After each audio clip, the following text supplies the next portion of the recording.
some proof के or some confirmation या कोई ना कोई acknowledgement immigration the email तो कि भी we have received your request. I need to know on what date did he put in a request? 14 November 2021. ਉਸੇ ਦਿਨ? ਹਾਂਜੀ ਉਸੇ ਦਿਨ 14 ਨਵੰਬਰ ਨੂੰ ਤੁਸੀਂ ਐਂਟਰ ਕੀਤਾ, 14 ਨਵੰਬਰ ਨੂੰ ਉਹਨਾਂ ਨੇ ਵੈਬ ਫਾਰਮ ਰੇਜ਼ ਕਰਤਾ. Are you sure about this? ਹਾਂਜੀ ਹਾਂਜੀ ਹਾਂਜੀ. Okay, just a minute. So web form ਤੇ ਰੇਜ਼ ਕਰਤਾ ਦੇ by the consultant, ਪਰ ਉਹਦੀ ਕੋਈ normally immigration ਤੋਂ ਕੋਈ auto responder ਜਾਂ ਕੋਈ email ਆਂਦੀ ਹੁੰਦੀ ਹੈ ਨਾ within limited time. auto responder ਆਇਆ ਹੋਣਾ ਜੀ. ਉਹਦੇ ਬਾਰੇ ਮੈਂ ਉਹਨਾਂ ਕੋਲ ਪੁੱਛਿਆ ਨਹੀਂ. Why not? Why didn't you ask them about proof? We need proof that he actually did it. We do not know whether he did it or not. So we need proof that the immigration was notified. Yeah, चलो वो auto responder नहीं आया. Typically जेड़ा web form है ना, web form is not an instant chat. Web form ਦਾ जवाब देने ਲਈ 2-3 ਮਹੀਨੇ भी लग जाते हैं. I know for the fact that when I do a web form, sometimes the IRCC will respond after 3 months or 4 months. So ਜਿਹੜਾ 14 ਨਵੰਬਰ ਨੂੰ ਅਗਰ ਕੋਈ web form ਗਿਆ ਅਗਰ, which is if, that means ਕਿ ਦਸੰਬਰ, ਜਨਵਰੀ, ਫਰਵਰੀ ਤੱਕ, ਫਰਵਰੀ 2022 ਤੱਕ ਤੁਹਾਡੇ ਕੋਲ ਕੋਈ ਨਾ ਕੋਈ ਕਨਫਰਮੇਸ਼ਨ ਆਈ ਹੋਣੀ ਕਿ we have taken your request ਤੇ ਤੁਹਾਡੀ ਐਪਲੀਕੇਸ਼ਨ ਵਿਦਨ ਹੋ ਗਈ ਜਾਂ ਨਹੀਂ ਹੋ ਗਈ. ਕੋਈ ਆਇਆ ਜੀ, ਕੋਈ ਰਿਸਪੌਂਸ ਨਹੀਂ ਆਇਆ ਜੀ. ਸੋ ਮੈਨੂੰ ਪਹਿਲੀ ਗੱਲ ਤੇ ਮੈਨੂੰ ਸ਼ੱਕ ਹੈ ਕਿ ਵੈਬ ਫਾਰਮ ਗਿਆ ਵੀ ਹੈ ਕਿ ਨਹੀਂ ਹੈ. We have no idea. ਮੈਂ ਚਲੋ ਉਹਨਾਂ ਦਾ ਆਟੋ ਰਿਸਪੌਂਡਰ ਬਾਰੇ ਪੁੱਛ ਲਵਾਂਗਾ ਜੀ ਜੇ ਉਹਨਾਂ ਕੋਲ ਹੋਇਆ ਉਸ ਡੇਟ ਦਾ. ਓਕੇ ਚਲੋ. ਐਨੀਵੇ ਵੈਬ ਫਾਰਮ ਚਲਾ ਗਿਆ ਵੀ ਇਨਸਾਈਡ ਹੋ ਗਿਆ ਤੇ 11 ਮਾਰਚ ਨੂੰ ਆ ਗਿਆ OPR ਰਿਕੁਐਸਟ. ਜਦ ਤੁਸੀਂ ਤੁਹਾਡੇ ਕੋਲ OPR ਰਿਕੁਐਸਟ ਆ ਗਈ ਹੈ, ਹਾਂਜੀ, ਜਿਹਨੂੰ ਕਹਿੰਦੇ PPR ਰਿਕੁਐਸਟ ਔਰ ਵਾਟਐਵਰ, ਹਾਂਜੀ ਹਾਂਜੀ, ਫਿਰ ਤੁਸੀਂ ਕੀ ਸਟੈਪ ਲਿਆ? ਫਿਰ ਮੈਂ ਉਹਨਾਂ ਤੋਂ ਪੁੱਛਿਆ, ਮੈਂ ਕਹਿੰਦਾ ਕੀ ਕਰੀਏ, ਤੇ ਉਹਨਾਂ ਨੇ ਦੁਬਾਰਾ ਵੈਬ ਫਾਰਮ ਰੇਜ਼ ਕੀਤਾ ਜੀ ਉਸ ਦਿਨ ਜਦੋਂ PPR ਆ ਗਈ. ਨਹੀਂ देखो, this is a second mistake. I think this is a second mistake that should not have been repeated. ਜੇ ਅਗਰ PPR request ਆ ਗਈ ਹੈ, ਹਾਂਜੀ, ਉਸ ਵਕਤ you could have, I would have advised you to do one of these two things. ਹਾਂਜੀ, that means ਕਿ application pass ਹੋ ਗਈ ਹੈ, it has to be deposited into VFS, ਜੋ ਵੀ the VAC system ਹੁੰਦਾ ਹੈ. ਹਾਂਜੀ, either you could have gone to US. ਪਰ ਭਾਈ ਮੇਰੇ ਕੋਲ ਵੀਜ਼ਾ ਹੈ ਨਹੀਂ US ਦਾ. That's okay, ਚਲੋ option is out. That's okay. Or you could have done the flagpole again. ਤੁਸੀਂ port of entry ਤੇ ਜਾ ਕੇ CBSE ਨੂੰ ਦੱਸ ਦੇ ਕਿ ਵੀ ਮੇਰੀ ਇਹ ਰਿਕੁਐਸਟ ਆਈ ਹੋਈ ਹੈ. ਫਿਰ ਤੇ CBSE ਨੇ ਕੁਝ ਸਵਾਲ ਹੀ ਨਹੀਂ ਪੁੱਛਣਾ ਸੀ. CBSE ਨੇ ਤਾਂ ਮਤਲਬ ਪਹਿਲਾਂ ਤੇ ਨਾਰਮਲੀ ਉਹ ਕੁਝ ਡਾਕੂਮੈਂਟ ਚੈੱਕ ਕਰਨ ਜਾ, ਆਲਰੇਡੀ ਰਿਕੁਐਸਟ ਆ ਚੁੱਕੀ ਹੈ, ਤੁਸੀਂ ਉਹਨੂੰ ਕਹਿੰਦੇ ਕਿ ਵੀ ਭਾਈ ਇਸ ਤਰ੍ਹਾਂ ਹੋ ਗਿਆ and you know I am applying for a permit, this is approval. ਤੁਸੀਂ ਉਹਨਾਂ ਨੇ ਤੁਹਾਨੂੰ ਦੇ ਦੇਣਾ ਸੀ. ਭਾਜੀ ਮੇਰੀ ਕੰਸਲਟੈਂਟ ਨੇ ਗੱਲ ਦੱਸੀ ਨਹੀਂ ਮੈਨੂੰ ਜੀ. Well, what can I say? You know, this thing would have been avoided by now. Anyway, ਉਹਦੇ ਬਾਅਦ ਤੁਸੀਂ ਫਿਰ ਇੱਕ ਸੈਕਿੰਡ. So 11 ਮਾਰਚ ਦੇ ਬਾਅਦ are you saying that he raised a second web form? ਹਾਂਜੀ. Okay. And what is the proof? Do you have proof? ਮੇਰੇ ਕੋਲ ਕੋਈ ਪ੍ਰੂਫ ਨਹੀਂ ਹੈ ਜੀ ਉਹਦਾ. ਸਰ ਜੀ ਕਮਾਲ ਕਰਦੇ, ਤੁਸੀਂ ਪੜ੍ਹੇ ਲਿਖੇ ਹੋ, ਤੁਸੀਂ ਕੈਨੇਡਾ ਪੜ੍ਹਾਈ ਕੀਤੀ ਹੈ, ਤੁਸੀਂ ਕੰਸਲਟੈਂਟ ਨੂੰ ਪੈਸੇ ਦੇ ਰਹੇ ਹੋ, ਤੁਸੀਂ ਕੰਸਲਟੈਂਟ ਨਾਲ ਗੱਲ ਕਰ ਰਹੇ ਹੋ, ਇੰਗਲਿਸ਼ ਤੁਸੀਂ ਬੋਲ ਰਹੇ ਹੋ, ਇੰਗਲਿਸ਼ ਉਹ ਬੋਲ ਰਿਹਾ, ਕੋਈ ਸਮੱਸਿਆ ਨਹੀਂ ਹੈ ਕੋਈ ਲੈਂਗੁਏਜ ਦੀ, ਕੋਈ ਕਮਿਊਨੀਕੇਸ਼ਨ ਦੀ, ਫਿਰ ਤੁਹਾਡੇ ਕੋਲ ਕੋਈ ਸਬੂਤ ਕਿਉਂ ਨਹੀਂ ਹੈ ਕਿ it was actually done or ਨਾਟ? ਉਹਨਾਂ ਨੇ ਕੋਈ ਸਕਰੀਨਸ਼ਾਟਸ ਵੀ ਨਹੀਂ ਲਏ ਤੇ ਜਿਹੜਾ ਨਾਰਮਲ ਆਟੋ ਰਿਸਪੌਂਡਰ ਹੁੰਦਾ ਉਹੀ ਮੇਰੇ ਖਿਆਲ ਨਾਲ ਆਇਆ ਉਹਨਾਂ ਨੂੰ. Well, that is not good enough for me. As a client, I need accurate verification that what was done or what was written. ਉਸ ਵੈਬ ਫਾਰਮ 'ਚ ਕੀ ਲਿਖਿਆ ਤੁਹਾਨੂੰ ਪਤਾ? ਇਹ ਨਹੀਂ ਪਤਾ ਤੁਹਾਨੂੰ? ਇਹੀ ਲਿਖਿਆ ਸੀਗਾ ਜੀ ਵੀ ਤੁਸੀਂ ਸਾਡੀ ਜਿਹੜੀ ਫਾਈਲ ਦੇ ਆਪਣਾ ਐਡਰੈਸ ਅਪਡੇਟ ਕਰ ਦਿਓ ਤੇ ਸਾਡੀ ਜਿਹੜੀ ਫਾਈਲ ਹੈ ਇਨ ਕੈਨੇਡਾ ਪ੍ਰੋਸੈਸਿੰਗ ਸੈਂਟਰ ਦੇ ਵਿੱਚ ਟ੍ਰਾਂਸਫਰ ਕਰ ਦਿਓ. ਦੇਖੋ ਮੇਰੀ ਗੱਲ ਸੁਣ ਲਓ ਪਹਿਲਾਂ. ਦੇਖੋ ਹਾਂਜੀ, ਅਗਰ 11 ਮਾਰਚ ਨੂੰ, ਹਾਂਜੀ, we don't know 11 ਮਾਰਚ ਨੂੰ ਗਿਆ ਸੈਕੰਡ ਰਿਕੁਐਸਟ PPR. ਹਾਂਜੀ PPR ਉਸ ਦਿਨ ਆਈ ਸੀ. ਨਹੀਂ ਸੈਕੰਡ ਵੈਬ ਫਾਰਮ ਕਦੋਂ ਰੇਜ਼ ਹੋਇਆ? 11 ਮਾਰਚ ਦੇ ਬਾਅਦ ਉਸੇ ਟਾਈਮ ਫਰੇਮ ਦੇ ਅਰਾਊਂਡ ਕੀਤਾ ਜੀ. ਸੋ ਵੈਬ ਫਾਰਮ ਤੁਹਾਨੂੰ ਪਤਾ ਹੋਣਾ ਹੈ, ਕੰਸਲਟੈਂਟ ਨੂੰ ਵੀ ਪਤਾ ਹੋਣਾ ਹੈ ਕਿ ਵੈਬ ਫਾਰਮ ਡਸ ਨਾਟ ਮੀਨ ਕਿ ਅੱਜ ਵੈਬ ਫਾਰਮ ਕੀਤਾ ਤੇ ਅੱਜ ਮੈਸੇਜ ਅੰਦਰ ਪਹੁੰਚ ਗਿਆ. Web form as I said earlier it will take 3 to 4 months. ਮਤਲਬ ਅਗਰ ਮਾਰਚ ਵਿੱਚ ਐਡਰੈਸ ਚੇਂਜ ਗਿਆ, that means ਕਿ ਮਾਰਚ, ਅਪ੍ਰੈਲ, ਮਈ, ਜੂਨ ਤੱਕ ਉਹਨਾਂ ਨੂੰ ਇੱਕ ਅਪਡੇਟ ਆਈ ਹੋਗੀ ਕਿ ਹਾਂ ਵੀ ਤੁਹਾਡੀ ਰਿਕੁਐਸਟ ਮਿਲ ਗਈ ਹੈ, ਅਸੀਂ ਇਹ ਕਰਨਾ ਹੀ ਹੈ ਜਾਂ ਨਹੀਂ ਕਰਨਾ ਹੈ, whatever then they decide. ਹਾਂਜੀ ਹਾਂਜੀ. You understand? तो ਹਾਂਜੀ मैंने मेरी गल समझ आ रही सारी? ਹਾਂਜੀ ਹਾਂਜੀ ਸਮਝ ਗਿਆ Yeah. ਤੁਹਾਡੀ So जो भी एड्रेस अगर चेंज कराना है तो ਉਹਦਾ ਨਤੀਜਾ ਤੇ it will come after many months. Hmm, All right, not ਹਾਂਜੀ in March itself. ਉਹਦੇ ਬਾਅਦ ਫਿਰ ਤੁਸੀਂ ਕੀ ਕੀਤਾ ਫਿਰ? ਜੀ ਫਿਰ ਉਹਨਾਂ ਨੇ ਕਾਲ ਕੀਤੀ ਜੀ ਕਲਾਇੰਟ ਸਪੋਰਟ ਸੈਂਟਰ ਕੰਸਲਟੈਂਟ ਨੇ ਕਾਲ ਕੀਤੀ ਹਾਂਜੀ ਹਾਂਜੀ ਕਿਹੜੀ ਡੇਟ ਨੂੰ? Around end of March End of ਹਾਂਜੀ March. Just a minute, I have to take notes here, all right? ਹਾਂਜੀ Call ਕੀਤੀ IRCC ਨੂੰ ਤੇ what did they advise you? ਤੇ ਉਹਨਾਂ ਨੇ ਉਹਨਾਂ ਨੂੰ ਦੱਸਿਆ ਕਿ ਤੁਸੀਂ ਆਦਾ ਵੇਟ ਕਰੋ ਜਾਂ ਫਿਰ ਤੁਸੀਂ ਲੋਕਲ ਐਮਪੀ ਕੋਲ ਜਾਓ ਉਹਨਾਂ ਦੀ ਹੈਲਪ ਲਓ Yeah, I cannot believe this. Immigration itself is telling you to go to the MP for help to the IRCC. ਉਹਨਾਂ ਨੇ ਤਾਂ ਮੈਨੂੰ ਇਹ ਗੱਲ ਕਹੀ ਹੈ ਜੀ So this is wrong. This is absolutely wrong. I cannot believe that they would have said this. I mean, think about this. You are calling the immigration, and immigration is telling you go to MP, take MP's help to get help from the immigration itself. The same organization which is telling you to go take help from somewhere else. Do you understand? ਹਾਂਜੀ ਹਾਂਜੀ It doesn't make sense, logical sense to you?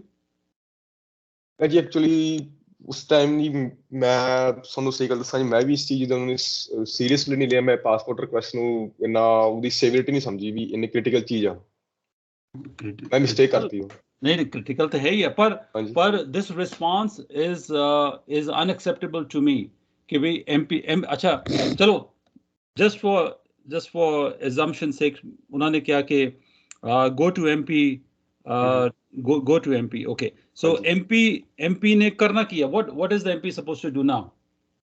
ਜੀ ਅਸੀਂ ਇਹ MP ਨੂੰ ਕਿਹਾ ਮੈਂ ਇਦਾਂ ਨਾਲ ਕਿਹਾ ਸੀ ਐਮਪੀ ਨੂੰ ਕਿ ਤੁਸੀਂ ਮੇਰੀ ਫਾਈਲ ਤੇ ਜਿਹੜਾ ਐਡਰੈਸ ਹੈ ਉਹ ਅਪਡੇਟ ਕਰਾਓ जी ਤੇ ਜਿਹੜੀ ਮੇਰੀ ਫਾਈਲ ਹੈ ਉਹ ਇਨ ਕੈਨੇਡਾ ਟ੍ਰਾਂਸਫਰ ਕਰਾਓ ਤਾਂ ਕਿ ਮੈਨੂੰ ਇੱਥੇ ਵਰਕ ਪਰਮਿਟ ਇਸ਼ੂ ਹੋ ਜੇ जी okay ਤੇ ਮੈਂ ਉਹਨਾਂ ਨੂੰ ਇਹ ਵੀ ਪੁੱਛਿਆ ਕਿ ਜੇ ਨਹੀਂ ਹੋ ਸਕਦਾ ਵਰਕ ਪਰਮਿਟ ਇਸ਼ੂ ਤਾਂ ਤੁਸੀਂ ਮੈਨੂੰ ਸਪੋਰਟ ਲੈਟਰ ਦੇ ਦਿਓ ਤਾਂ ਮੈਂ ਵਾਪਸ ਇੰਡੀਆ ਜਾ ਕੇ ਪਾਸਪੋਰਟ ਜਮ੍ਹਾਂ ਕਰਾ ਦਾਂ ਆਪਣਾ Wait a second. Okay. Just to clarify, when you applied for the postgraduate uh, work permit ਹਾਂਜੀ on 14th October 2021, ਹਾਂਜੀ what was the form number that you filled? Do you know the form number? ਹਾਂਜੀ ਹਾਂਜੀ What is the form number? ਇੱਕ minute ਦੋ minute ਦੱਸ ਦਿਓ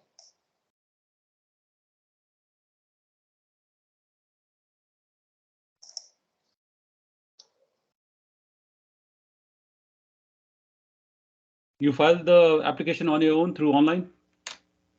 ਹਾਂਜੀ consultant through ਕਰਾਈ ਸੀਗੀ ਜੀ IMM 1295E बस रुक जाओ, बस ਇੱਥੇ ਹੀ ਰੁਕ ਜਾਓ ਬਸ। ਹਾਂਜੀ This is the main problem of the ਇਹ ਬਿਮਾਰੀ ਦੀ ਜੜ ਕੀ ਹੈ ਕਿ 1295 ਜਿਹੜਾ form ਹੈ, that form is for application for a work visa from India. ਹਾਂਜੀ ਠੀਕ ਹੈ, this is not same application as ਕਿ ਤੁਸੀਂ ਕਹੋ ਕਿ ਮੇਰੀ application ਨੂੰ convert ਕਰ ਦਿਓ from within Canada. ਜਿਹੜੀ within Canada apply ਕਰਦੇ ਹੈ ਉਹਨਾਂ ਦਾ ਉਹ form number ਕੁਝ ਹੋਰ ਹੈ, ਹਾਂਜੀ which I think is 5710 or 57108. You can check on Google. I don't remember the form number, but 5710 है या 08 होएगा शायद. So ਇਸ ਕਰਕੇ ਜਿਹੜੀ ਰਿਕੁਐਸਟ ਤੁਸੀਂ ਕਹਿ ਰਹੇ ਹੋ ਕਿ ਐਮਪੀ ਨੂੰ ਕਿ ਵੀ ਤੁਸੀਂ ਮੇਰੀ ਫਾਈਲ ਨੂੰ ਕਨਵਰਟ ਕਰਾ ਦਿਓ within Canada, that is impossible. It cannot be converted. ਭਾਜੀ ਐਕਚੁਅਲੀ ਫਿਰ ਮੈਂ ਜਦੋਂ ਜੀ ਉਹਨਾਂ ਨੇ ਕੀ ਕੀਤਾ ਜੀ ਜਿਹੜੀ ਮੇਰੀ ਫਾਈਲ ਹੈ ਉਹ ਕੇਸ ਮੈਨੇਜਰ ਨੂੰ ਦੇਤੀ ਉੱਥੇ ਐਮਪੀ ਆਫਿਸ ਦੇ ਵਿੱਚ ਤੇ ਐਮਪੀ ਹਾਂਜੀ ਐਮਪੀ ਆਫਿਸ ਮੈਂ ਉਹਨਾਂ ਕੋਲ ਪੁੱਛਿਆ ਮੈਂ ਕਿਹਾ ਤੁਸੀਂ ਪਲੀਜ਼ ਮੇਰਾ ਕਰੋ ਵੀ ਮੇਰਾ ਬਹੁਤ ਟਾਈਮ ਕ੍ਰਿਟੀਕਲ ਚੀਜ਼ ਹੈ ਤੇ ਕਹਿੰਦੇ ਉਹਨਾਂ ਨੇ ਮੈਨੂੰ ਸਿੱਧਾ ਕਿਹਾ ਕਹਿੰਦੇ you do not need to worry, you do not need to go back to India, I guarantee you will get your work permit here. ਠੀਕ ਹੈ, ਨਹੀਂ ਗਾਰੰਟੀ ਇਹ ਕਿਹੜਾ ਉਹਨਾਂ ਦੀ ਕੋਈ ਘਰ ਦੀ ਕੋਈ ਫੈਕਟਰੀ ਹੈ ਗਾਰੰਟੀ ਹੈ ਮੈਂ ਕਰ ਦੇਵਾਂਗਾ? what does that mean? Anything this is meaningless statement ਕਿ ਗਾਰੰਟੀ ਕਰ ਦੇਣਗੇ, ਪਰ ਵਰਕ ਪਰਮਿਟ ਤੇ ਤੁਹਾਨੂੰ ਮਿਲ ਹੀ ਜਾਏਗਾ, ਪਰ what I am focused about ਕਿ what are the mistakes that were done in this existing application. ਹਾਂਜੀ ਠੀਕ ਹੈ, anyway ਉਹਦੇ ਬਾਅਦ ਕੀ ਕੀਤਾ ਫਿਰ? ਉਸ ਤੋਂ ਬਾਅਦ ਭਾਜੀ ਫਿਰ ਮੈਂ 2-3 ਵਾਰੀ ਗੇੜੇ ਮਾਰੇ ਉੱਥੇ ਜੀ ਕੋਈ ਰਿਸਪੌਂਸ ਨਹੀਂ ਮਿਲਿਆ ਐਮਪੀ ਆਫਿਸ ਤੋਂ। ਫਿਰ ਹੋਇਆ ਕਿ ਜੀ ਉਹਨਾਂ ਨੇ ਅਰਾਊਂਡ 22 ਜੁਲਾਈ ਦੇ ਆਸ-ਪਾਸ ਮੈਂ ਉਹਨਾਂ ਕੋਲ ਗਿਆ ਸੀਗਾ ਤੇ ਉਹਨਾਂ ਨੇ ਨਾ ਜੀ 2 ਐਡਰੈਸ ਲਿਖੇ ਸੀਗੇ ਮੇਰੀ ਫਾਈਲ ਦੇ, ਕਹਿੰਦੇ ਤੁਹਾਨੂੰ ਕਿਹੜੇ ਐਡਰੈਸ ਤੇ ਵਰਕ ਪਰਮਿਟ ਚਾਹੀਦਾ? ਮੈਂ ਉਹਨਾਂ ਨੂੰ ਐਡਰੈਸ ਦੇਤਾ। ਉਹ ਇੱਕ ਐਡਰੈਸ ਉਹ ਸੀਗਾ ਜੋ ਮੇਰੇ ਕੰਸਲਟੈਂਟ ਦਾ ਐਡਰੈਸ ਸੀ, ਇੱਕ ਐਡਰੈਸ ਉਹ ਸੀ ਜਿਹੜਾ ਮੈਂ ਉਹਨਾਂ ਨੂੰ ਪ੍ਰੋਵਾਈਡ ਕਰਨਾ ਸੀਗਾ। ਮੈਂ ਉਹਨਾਂ ਨੂੰ ਐਡਰੈਸ ਪ੍ਰੋਵਾਈਡ ਕਰਤਾ, ਕਹਿੰਦੇ ਤੁਹਾਨੂੰ ਇਸ ਐਡਰੈਸ ਤੇ ਤੁਹਾਨੂੰ ਵਰਕ ਪਰਮਿਟ ਆ ਜਾਊਗਾ। ਮੈਂ ਕਿਹਾ ਠੀਕ ਆ। ਮੈਂ ਕਿੰਨਾ ਟਾਈਮ ਲੱਗੂਗਾ? ਕਹਿੰਦੇ ਤੁਹਾਨੂੰ 6 to 8 ਵੀਕਸ ਲੱਗੂਗੇ। ਮੈਂ ਕਿਹਾ ਠੀਕ ਹੈ। ਤੇ ਮੈਂ ਵੇਟ ਕੀਤੀ ਜੀ, ਹੋਰ ਕੋਈ ਰਿਸਪੌਂਸ ਨਹੀਂ ਆਇਆ। ਫਿਰ ਮੈਂ 24 ਅਗਸਤ ਨੂੰ ਉਹਨਾਂ ਕੋਲ ਦੁਬਾਰਾ ਗਿਆ ਜੀ ਤੇ ਉਹ ਕਹਿੰਦੇ ਤੁਹਾਡਾ ਵਰਕ ਪਰਮਿਟ ਤਾਂ ਆਲਰੇਡੀ ਇਸ਼ੂ ਹੋ ਗਿਆ। ਮੈਂ ਕਿਹਾ ਮੈਨੂੰ ਤਾਂ ਵਰਕ ਪਰਮਿਟ ਕੋਈ ਆਇਆ ਹੀ ਨਹੀਂ ਇਨ ਮੇਲ ਜੀ। ਤੇ ਜਿਹੜਾ ਐਡਰੈਸ ਸੀਗਾ ਜੀ ਉੱਥੇ ਮੇਰੇ ਅੰਕਲ ਰਹਿੰਦੇ, ਮੈਂ ਉਹਨਾਂ ਨੂੰ ਫੋਨ ਕਰਕੇ ਪੁੱਛਿਆ, ਉਹਨਾਂ ਨੇ ਸਾਰਾ ਚੈੱਕ ਕਰ ਲਿਆ, ਕੋਈ ਮੇਲ ਨਹੀਂ ਆਈ ਸੀ ਜੀ। ਤੇ ਉਹ ਪਰ ਇਹ ਗੱਲ ਅਕਸੈਪਟ ਨਾ ਕਰਨ ਐਮਪੀ ਆਫਿਸ ਵਾਲੇ। ਮੈਂ ਕਿਹਾ ਜੀ ਮੈਂ ਸੀਰੀਅਸਲੀ ਕਹਿ ਰਿਹਾ ਕੋਈ ਇਦਾਂ ਨਹੀਂ ਮੇਲ ਨਹੀਂ ਆਈ। ਕਹਿੰਦੇ ਚਲੋ ਠੀਕ ਹੈ ਅਸੀਂ ਦੁਬਾਰਾ ਰਿਕੁਐਸਟ ਪਾ ਦਾਂਗੇ ਜੀ ਇਨਕੁਆਇਰੀ ਪਾ ਦਾਂਗੇ। ਹੋਇਆ ਕਿ ਜੀ ਉਸ ਤੋਂ ਬਾਅਦ ਸਿੱਧਾ ਮੈਨੂੰ ਰਿਫਿਊਜ਼ਲ ਲੈਟਰ ਆ ਗਈ 16 ਸਤੰਬਰ ਨੂੰ। ਰਿਫਿਊਜ਼ਲ 16 ਸਤੰਬਰ ਦੀ? ਹਾਂਜੀ। ਤੇ ਤੁਸੀਂ ਮੈਨੂੰ ਇਹ ਦੱਸੋ ਕਿ ਹਾਂਜੀ ਜਿਹੜਾ ਉਹ ਉਸਤਾਦ ਜਿਹੜਾ ਕੇਸ ਮੈਨੇਜਰ ਕਹਿ ਰਿਹਾ ਸੀ ਤੁਹਾਨੂੰ ਗਾਰੰਟੀ ਨਾਲ ਦਵਾ ਦੇਾਂਗੇ, ਤੇ ਹੁਣ ਹਾਂਜੀ ਉਹਨੂੰ ਦੱਸੋ ਕਿ ਵੀ ਉਹ ਰਿਫਿਊਜ਼ਲ ਦਾ ਉਹਨਾਂ ਨੇ ਕੋਈ ਅਚਾਰ ਪਾ ਦੇਣਾ, ਉਹਨੂੰ ਕੀ ਕਰਨਾ ਉਹਦਾ ਰਿਫਿਊਜ਼ਲ ਦਾ? ਭਾਜੀ ਫਿਰ ਮੈਂ ਉਸ ਦਿਨ ਰਿਫਿਊਜ਼ਲ ਵਾਲੇ ਦਿਨ ਉਹਦੇ ਕੋਲ ਗਿਆ। ਉਹ ਕਹਿੰਦੀ ਕਿ ਮੈਂ ਆਈਆਰਸੀਸੀ ਨਾਲ ਆਰਗੂਮੈਂਟ ਕਰੂੰਗੀ ਕਿ ਵੀ ਇਹ ਤਾਂ ਆਲਰੇਡੀ ਇਨਸਾਈਡ ਕੈਨੇਡਾ ਬੈਠਿਆ ਹੈ, ਇਹਨੂੰ ਤਾਂ ਵਰਕ ਪਰਮਿਟ ਹੋ ਜਾਣਾ ਚਾਹੀਦਾ, ਇਹਨੂੰ ਕੀ ਲੋੜ ਹੈ ਪਾਸਪੋਰਟ ਜਮ੍ਹਾਂ ਕਰਾਉਣ ਦੀ। ਉਹ ਏਦਾਂ ਮੈਨੂੰ ਗੱਲ ਕਹਿ ਰਹੀ ਸੀਗੀ ਜੀ। ਫਿਰ ਹੋਇਆ ਕਿ ਕੋਈ ਉਦੋਂ ਤੋਂ ਬਾਅਦ ਵੀ ਕੋਈ ਰਿਸਪੌਂਸ ਨਹੀਂ ਆਇਆ। ਫਿਰ ਉਹਨਾਂ ਨੇ 5 ਅਕਤੂਬਰ ਨੂੰ ਮੇਰੀ ਰੀਕਨਸੀਡਰੇਸ਼ਨ ਪਾਈ ਜੀ। ਕਹਿੰਦੇ ਤੁਸੀਂ ਥੋੜੇ ਦਿਨ ਵੇਟ ਕਰੋ ਵੀ ਰਿਸਪੌਂਸ ਜ਼ਰੂਰ ਆਊਗਾ, ਬਟ ਹਾਲੇ ਤੱਕ ਕੋਈ ਰਿਸਪੌਂਸ ਨਹੀਂ ਆਇਆ। ਜੀ ਤੇ ਇਹਦੇ ਵਿੱਚ ਜੀ ਕੁਝ ਗੱਲਾਂ ਹੈਗੀ, ਮੈਂ ਤੁਹਾਨੂੰ ਕਲੈਰੀਫਾਈ ਕਰਦਾ ਜੀ, ਮੈਨੂੰ ਵੀ ਬਾਅਦ ਚ ਪਤਾ ਲੱਗਿਆ ਜੀ। ਇੱਕ ਤਾਂ ਜੀ ਇੱਕ ਗੱਲ ਏਦਾਂ ਸੀਗੀ ਜੀ, ਮੈਂ ਆਪਣਾ ਕੰਸਲਟੈਂਟ ਨੇ ਕਿਹਾ ਸੀਗਾ ਮੈਨੂੰ ਵੀ ਤੂੰ ਆਪਣਾ TRV ਅਪਲਾਈ ਕਰਦੇ ਵਿਜ਼ਿਟਰ ਵੀਜ਼ਾ, ਵੀ ਜੇ ਤੂੰ ਕੈਨੇਡਾ ਇਨ ਆਊਟ ਕਰਨਾ ਵੀ ਤੇਰੇ ਵਾਸਤੇ ਹੈਲਪਫੁਲ ਹੋਏਗਾ ਉਹ। ਤੇ 7 ਸਪਟੈਂਬਰ ਨੂੰ ਮੈਂ ਉਹ ਅਪਲਾਈ ਕੀਤਾ ਸੀਗਾ ਜੀ। ਤੇ ਉਹਦੀ ਮੈਨੂੰ ਅਪਰੂਵਲ ਆ ਗਈ ਜੀ ਆਪਣਾ ਜੀ 27 ਸਪਟੰਬਰ ਨੂੰ। ਤੇ ਮੇਰੇ ਪਾਸਪੋਰਟ ਤੇ ਸਟicker ਲੱਗ ਕੇ ਆ ਗਿਆ ਉਹਦਾ TRV ਲੱਗ ਕੇ ਆ ਗਿਆ? ਹਾਂਜੀ ਆ ਗਿਆ ਜੀ। ਹਾਂ ਤੇ TRV ਜਿਹੜਾ ਲੱਗਿਆ ਤਾਂ ਉਹਦੇ ਵਿੱਚ ਜਿਹੜਾ ਸਟੇਟਸ ਵਿਜ਼ਟਰ ਹੈ ਜੀ। ਵਿਜ਼ਟਰ ਹੈ ਨਾ? ਹਾਂਜੀ। ਫਿਰ that is something else। ਅੱਛਾ ਹਾਂਜੀ ਉਹ ਤਾਂ ਚਲੋ ਉਦਾਂ ਹੀ ਲਵਾਇਆ ਸੀਗਾ ਵੀ ਜਦੋਂ ਕੈਨੇਡਾ ਇਨ ਆਊਟ ਕਰਨਾ। ਠੀਕ ਹੈ। ਤੇ ਐਕਚੁਅਲੀ ਜੀ ਮੈਨੂੰ ਹੁਣ 2-3 ਦਿਨ ਪਹਿਲਾਂ ਇਹ ਗੱਲ ਪਤਾ ਲੱਗੀ ਹੈ ਜੀ ਕਿ ਉਹਨਾਂ ਨੇ ਨਾ ਜਦੋਂ ਜਿਸ ਦਿਨ ਮੈਨੂੰ ਕਿਹਾ ਸੀ ਕਿ ਤੁਹਾਨੂੰ ਕਿਹੜੇ ਐਡਰੈਸ ਤੇ ਵਰਕ ਪਰਮਿਟ ਚਾਹੀਦਾ ਜੀ, ਉਹ ਗੱਲ ਝੂਠ ਸੀਗੀ। ਉਹ ਸਿਰਫ ਮੇਰੇ ਫਾਈਲ ਤੇ ਐਡਰੈਸ ਅਪਡੇਟ ਹੋਇਆ ਸੀਗਾ। ਉਹ IRCC ਨੇ ਕਦੇ ਵੀ ਨਹੀਂ ਇਹਨਾਂ ਨੂੰ ਕਿਹਾ ਸੀਗਾ ਕਿ ਤੁਹਾਨੂੰ ਇਸ ਐਡਰੈਸ ਤੇ ਵਰਕ ਪਰਮਿਟ ਇਸ਼ੂ ਹੋ ਜਾਏਗਾ। Actually I was still supposed to submit my passport. ਉਹ ਮੈਂ ਉਹਨਾਂ ਦੀ ਗੱਲਾਂ 'ਚ ਆ ਗਿਆ, ਮੈਂ ਪਾਸਪੋਰਟ ਸਬਮਿਟ ਨਹੀਂ ਕੀਤਾ। Absolutely now you have nailed the problem। ਹਾਂਜੀ। ਜਿਹੜੀ ਮੈਂ ਤੁਹਾਨੂੰ ਪਹਿਲਾਂ ਹੀ ਦੱਸ ਚੁੱਕਿਆ ਸੀ ਥੋੜੀ ਦੇਰ 10 ਮਿੰਟ ਪਹਿਲਾਂ ਕਿ ਤੁਸੀਂ ਜਦ ਫਾਰਮ ਭਰਿਆ ਹੈ 1295 ਫਾਰਮ ਹੈ, you can do the research on your own Google ਤੇ ਜਾ ਕੇ ਤੁਸੀਂ 129 ਫਾਰਮ ਦੁਬਾਰਾ ਖੋਲ ਕੇ ਦੇਖ ਲੈਣਾ। ਤੇ ਆ ਜਿਹੜਾ ਫਾਰਮ ਹੁੰਦਾ ਹੈ ਇਹ ਫਾਰਮ ਹੁੰਦਾ ਹੈ to apply for a work visa. ਜੇ ਤੇ ਅਗਰ ਤੁਸੀਂ ਇੰਡੀਆ ਹੁੰਦੇ ਉਸ ਵਕਤ, I mean you entered Canada in November 2021, ਜੇ ਅਗਰ ਤੁਸੀਂ 2-3 ਮਹੀਨੇ ਹੋਰ ਉੱਥੇ ਰੁਕ ਗਏ ਹੁੰਦੇ ਨਾ ਤੇ ਤੁਹਾਨੂੰ ਉੱਥੋਂ ਹੀ ਵਰਕ ਵੀਜ਼ਾ ਸਟੈਂਪ ਹੋ ਕੇ ਤੁਹਾਨੂੰ 에ਅਰਪੋਰਟ ਤੇ ਈਜ਼ੀਲੀ ਵਰਕ ਪਰਮਿਟ ਮਿਲ ਜਾਣਾ ਸੀ। ਗਲਤੀ ਇਹ ਹੋ ਗਈ ਹੈ, ਸਾਡੇ ਤੋਂ ਗਲਤੀ ਇਹ ਹੋ ਗਈ ਹੈ ਕਿ ਤੁਸੀਂ ਪਹਿਲਾਂ ਆ ਕੇ ਫਿਰ ਤੁਸੀਂ ਇਹ ਸੋਚ ਰਹੇ ਹੋ ਕਿ ਵੀ ਬਾਹਰ ਦੀ ਐਪਲੀਕੇਸ਼ਨ ਨੂੰ ਵਿਦਿਨ ਕੈਨੇਡਾ ਦੀ ਐਪਲੀਕੇਸ਼ਨ ਨੂੰ ਕਨਵਰਟ ਹੋ ਜਾਏ। That is not possible, it is impossible in the law. Actually ਭਾਜੀ ਉਹ ਮੇਰੇ ਕੰਸਲਟੈਂਟ ਦੀ ਮੈਂ ਮਿਸਗਾਈਡ ਹੋ ਗਿਆ ਜੀ। ਐਕਚੁਅਲੀ ਹੋਇਆ ਕੀ ਸੀ ਕਿ ਇਦਾਂ ਦਾ ਸੇਮ ਕੇਸ ਇੱਕ ਮੇਰੇ ਅੱਗੇ ਤੋਂ ਅੱਗੇ ਫਰੈਂਡ ਨਾਲ ਹੋਇਆ। ਉਹਨੇ ਕੀ ਕੀਤਾ, ਜਦੋਂ ਪਾਸਪੋਰਟ ਰਿਕੁਐਸਟ ਆਈ ਉਹਨੇ ਆਟੋਮਾ ਪਾਸਪੋਰਟ ਸੈਂਡ ਕਰਤਾ, ਉਹਦਾ ਪਾਸਪੋਰਟ ਸਟੈਂਪ ਹੋ ਕੇ ਆ ਗਿਆ ਤੇ ਉਹਨੂੰ port of entry letter issue ਹੋ ਗਈ ਜੀ। ਤੇ ਹੁਣ ਉਹਨੇ ਬਸ ਜਾ ਕੇ ਬਾਰਡਰ ਤੇ ਜਾਂ ਫਿਰ 에ਅਰਪੋਰਟ ਤੇ ਜਾ ਕੇ ਉਹਨੂੰ ਇਸ਼ੂ ਹੋ ਜਾਣਾ ਮੇਰੇ ਖਿਆਲ ਨਾਲ ਵਰਕ ਪਰਮਿਟ। ਬਿਲਕੁਲ ਹੋ ਜਾਣਾ। ਦੇਖੋ ਇਸ ਤਰ੍ਹਾਂ ਹੈ, ਪਾਸਪੋਰਟ ਰਿਕੁਐਸਟ ਜਦ ਪਾਸਪੋਰਟ ਰਿਕੁਐਸਟ ਹੁੰਦੀ ਨਾ, ਪਾਸਪੋਰਟ ਰਿਕੁਐਸਟ ਦਾ ਮਤਲਬ ਹੁੰਦਾ ਹੈ ਕਿ ਵੀ ਉੱਥੇ ਪਾਸਪੋਰਟ ਸੈਂਡ ਕਰੋ ਜਿੱਥੋਂ ਤੁਹਾਨੂੰ ਵੀਜ਼ਾ ਸਟੈਂਪ ਹੋ ਜਾਣਾ ਹੈ। You are right about the Ottawa, ਕਿਉਂਕਿ ਆਟਵਾ ਵਾਲੇ ਵੀ ਪਾਸਪੋਰਟ ਅੱਜ ਕੱਲ ਜੇ ਉੱਥੇ ਵੀਜ਼ਾ ਸਟੈਂਪ ਕਰ ਰਹੇ ਹਨ। ਹਾਂਜੀ ਠੀਕ ਹੈ। You could have also ask your consultant or call the immigration call center। ਮੈਂ ਪੁੱਛਿਆ ਸੀ ਉਹਨਾਂ ਨੂੰ ਕਾਲ ਕਰਕੇ ਜੀ, ਉਹ ਕਹਿੰਦੇ ਵੀ ਸਾਰੀ ਸਿਚੁਏਸ਼ਨ ਸਮਝਾਈ। ਉਹ ਕਹਿੰਦੇ ਇਧਰ ਯੂ ਹੈਵ ਟੂ ਵੇਟ। ਤੇ ਮੈਂ ਪੁੱਛਿਆ, ਮੈਂ ਕਿਹਾ should I go back to India and stamp give my passport for stamping. ਦੇ ਕਹਿੰਦੇ no, it's not a good idea. ਨਹੀਂ ਉਹ ਤੇ ਦੇਖੋ I don't know it's a good idea or not, ਕਿਉਂਕਿ ਕਾਲ ਸੈਂਟਰ ਵਿੱਚ ਜਿਹੜੇ ਏਜੰਟ ਬੈਠੇ ਹੁੰਦੇ ਹਨ they are not immigration officers to explain the law, but what I'm saying is could you not let me just check myself, could you, ਕਿਉਂਕਿ ਜਿੱਥੋਂ ਤੁਸੀਂ TRV ਲਗਵਾਇਆ ਹੈ ਨਾ ਆਪਣਾ ਜਿਹੜਾ ਆਪਣਾ ਵਿਜ਼ਟਰ ਵੀਜ਼ਾ ਤੁਸੀਂ ਸਟੈਂਪ ਕਰਵਾ ਲਿਆ, ਉਹੀ ਅਗਰ ਆਫਿਸ ਤੁਹਾਡਾ ਅਗਰ ਵਰਕ ਵੀਜ਼ਾ ਸਟੈਂਪ ਕਰ ਦਿੰਦੇ ਤਾਂ ਕੀ ਪ੍ਰੋਬਲਮ ਸੀ, ਜਿੱਦਾਂ ਤੁਹਾਡੇ ਦੋਸਤ ਨੇ ਕਰਾਇਆ? ਹਾਂਜੀ ਉਹ ਇਹੀ ਗਲਤੀ ਕਰਤੀ ਜੀ ਮੈਂ। ਅਗਰ ਉਹੀ ਜਿਹੜਾ processing, it's in case processing office CPC ਆਟੋਵਾ। ਇੱਕ ਸੈਕਿੰਡ, ਅਗਰ ਉਹੀ ਆਫਿਸ ਤੁਹਾਨੂੰ ਅਗਰ ਵੀਜ਼ਾ ਸਟੈਂਪ ਕਰ ਦਿੰਦੇ ਫਿਰ ਤੇ ਗੱਲ ਹੀ ਖਤਮ ਹੋ ਜਾਣੀ ਸੀ। ਹਾਂਜੀ ਬਸ ਜੀ ਮੈਂ ਗੱਲਾਂ 'ਚ ਆ ਗਿਆ ਜੀ ਐਮਪੀ ਦੀ, ਬਸ ਚੱਕਰ ਇਹ ਸੀਗਾ ਜੀ। ਨਹੀਂ ਉਹ ਤੇ ਫਿਰ ਉਹੀ ਆ ਜਿਹੜੇ ਕਹਿ ਰਹੇ ਸੀ ਮੇਰੀ ਗਾਰੰਟੀ ਹੈ ਜੀ ਤੁਹਾਨੂੰ ਵੀਜ਼ਾ ਦਵਾ ਦਾਂਗੇ। ਉਹੀ ਹੈ ਜੀ। ਹਾਂ ਦੇਖੋ ਇੱਕ second hold on TRP application TRP yeah so they could have yeah so they could have also stamped it. I can see on their website they could have easily stamped your passport with ਜਿਹੜਾ passport request letter ਦੇ ਨਾਲ attach ਕਰਕੇ ਤੁਸੀਂ ਅਗਰ passport ਮੇਲ ਕਰ ਦਿੰਦੇ ਆਟੋਮਾ ਨੂੰ ਤੇ ਉੱਥੇ ਤੁਹਾਨੂੰ ਵਰਕ ਵੀਜ਼ਾ ਸਟੈਂਪ ਹੋ ਕੇ ਆ ਜਾਂਦਾ, ਫਿਰ ਤੇ ਪੋਰਟ ਆਫ ਐਂਟਰੀ ਨੇ ਉਦਾਂ ਵੀ ਦੇ ਦੇਣਾ ਸੀ। ਬਾਕੀ ਜਿਹੜੇ ਚਲੋ ਇਹ ਤੇ ਤੁਹਾਡੀ ਐਪਲੀਕੇਸ਼ਨ ਲੱਗੀ ਹੋਈ ਹੈ। ਅੱਜ ਜਿਹੜਾ ਸਟੂਡੈਂਟ ਗ੍ਰੈਜੂਏਟ ਕਰ ਰਿਹਾ ਹੈ, ਹਾਂਜੀ, typically many students they are not even applying for the PG work permit online. They are going directly to the port of entry. ਹਾਂਜੀ, ਤੁਹਾਨੂੰ ਪਤਾ ਹੈ ਨਾ, ਸ਼ਾਇਦ ਕਰਦੇ ਹੋ ਤੁਸੀਂ ਸੁਣਿਆ ਫਲੈਗ ਪੋਲਿੰਗ। ਹਾਂਜੀ ਹਾਂ, ਜੇ ਅਗਰ ਤੁਸੀਂ ਇੱਕ ਦੂਸਰਾ ਸਟ੍ਰੈਟਜੀ ਤੁਸੀਂ ਆ ਵੀ ਕਰ ਸਕਦੇ ਸੀ ਕਿ ਭਈ ਆ ਜਿਹੜੀ ਹੈ ਪਾਸਪੋਰਟ ਰਿਕੁਐਸਟ ਹੈ, ਠੀਕ ਹੈ, ਜੋ ਵੀ ਆਈ ਹੈ ਖਤਮ ਹੋ ਗਈ, ਜੋ ਵੀ ਕੁਝ ਹੈ, ਇਹਨਾਂ ਨੂੰ ਚਲੋ ਉਹ ਜਾਣ ਦਿਓ, ਤੁਸੀਂ ਜਾ ਕੇ ਇੱਕ fresh application port of entry ਤੇ ਜਾ ਕੇ ਫਲੈਗ ਪੋਲਿੰਗ ਕਰ ਸਕਦੇ ਸੀ। Within about half an hour or something, you would have be back by getting a work permit in hand. ਚਲੋ ਬਸ ਉਹ ਵੀ ਗੱਲ ਰਹਿ ਗਈ। ਤੇ ਹੁਣ ਦੱਸੋ ਕਿ ਹੁਣ ਕੀ ਕਰ ਰਹੇ ਤੁਸੀਂ? what is going on right now? ਭਾਜੀ ਜਦੋਂ ਰਿਫਿਊਜ਼ਲ ਆਈ ਜੀ, ਹੁਣ I had to stop working immediately, ਤੇ ਉਸ ਦਿਨ ਜੀ ਰੀਸਟੋਰੇਸ਼ਨ ਦੀ ਐਪਲੀਕੇਸ਼ਨ ਪਾਈ ਜੀ, ਤੇ ਉਹਦੇ ਵਿੱਚ ਰੀਸਟੋਰੇਸ਼ਨ ਦੇ ਵਿੱਚ ਜੀ ਰੀਸਟੋਰੇਸ਼ਨ ਐਜ਼ ਅ ਵਿਜ਼ਟਰ ਪਾਈ ਆ ਕੰਸਲਟੈਂਟ ਨੇ। ਨਹੀਂ ਉਹਦਾ ਕੀ ਫਾਇਦਾ ਕਿ ਸਟੱਡੀ ਪਰਮਿਟ ਤੁਹਾਡਾ ਐਕਸਪਾਇਰ ਹੋ ਕੇ? ਹਾਂਜੀ तो restoration अगर visitor है तो visitor you cannot work either. So you should have, according to me, you should have applied for extension of study permit just for the sake of applying for the postgraduate application.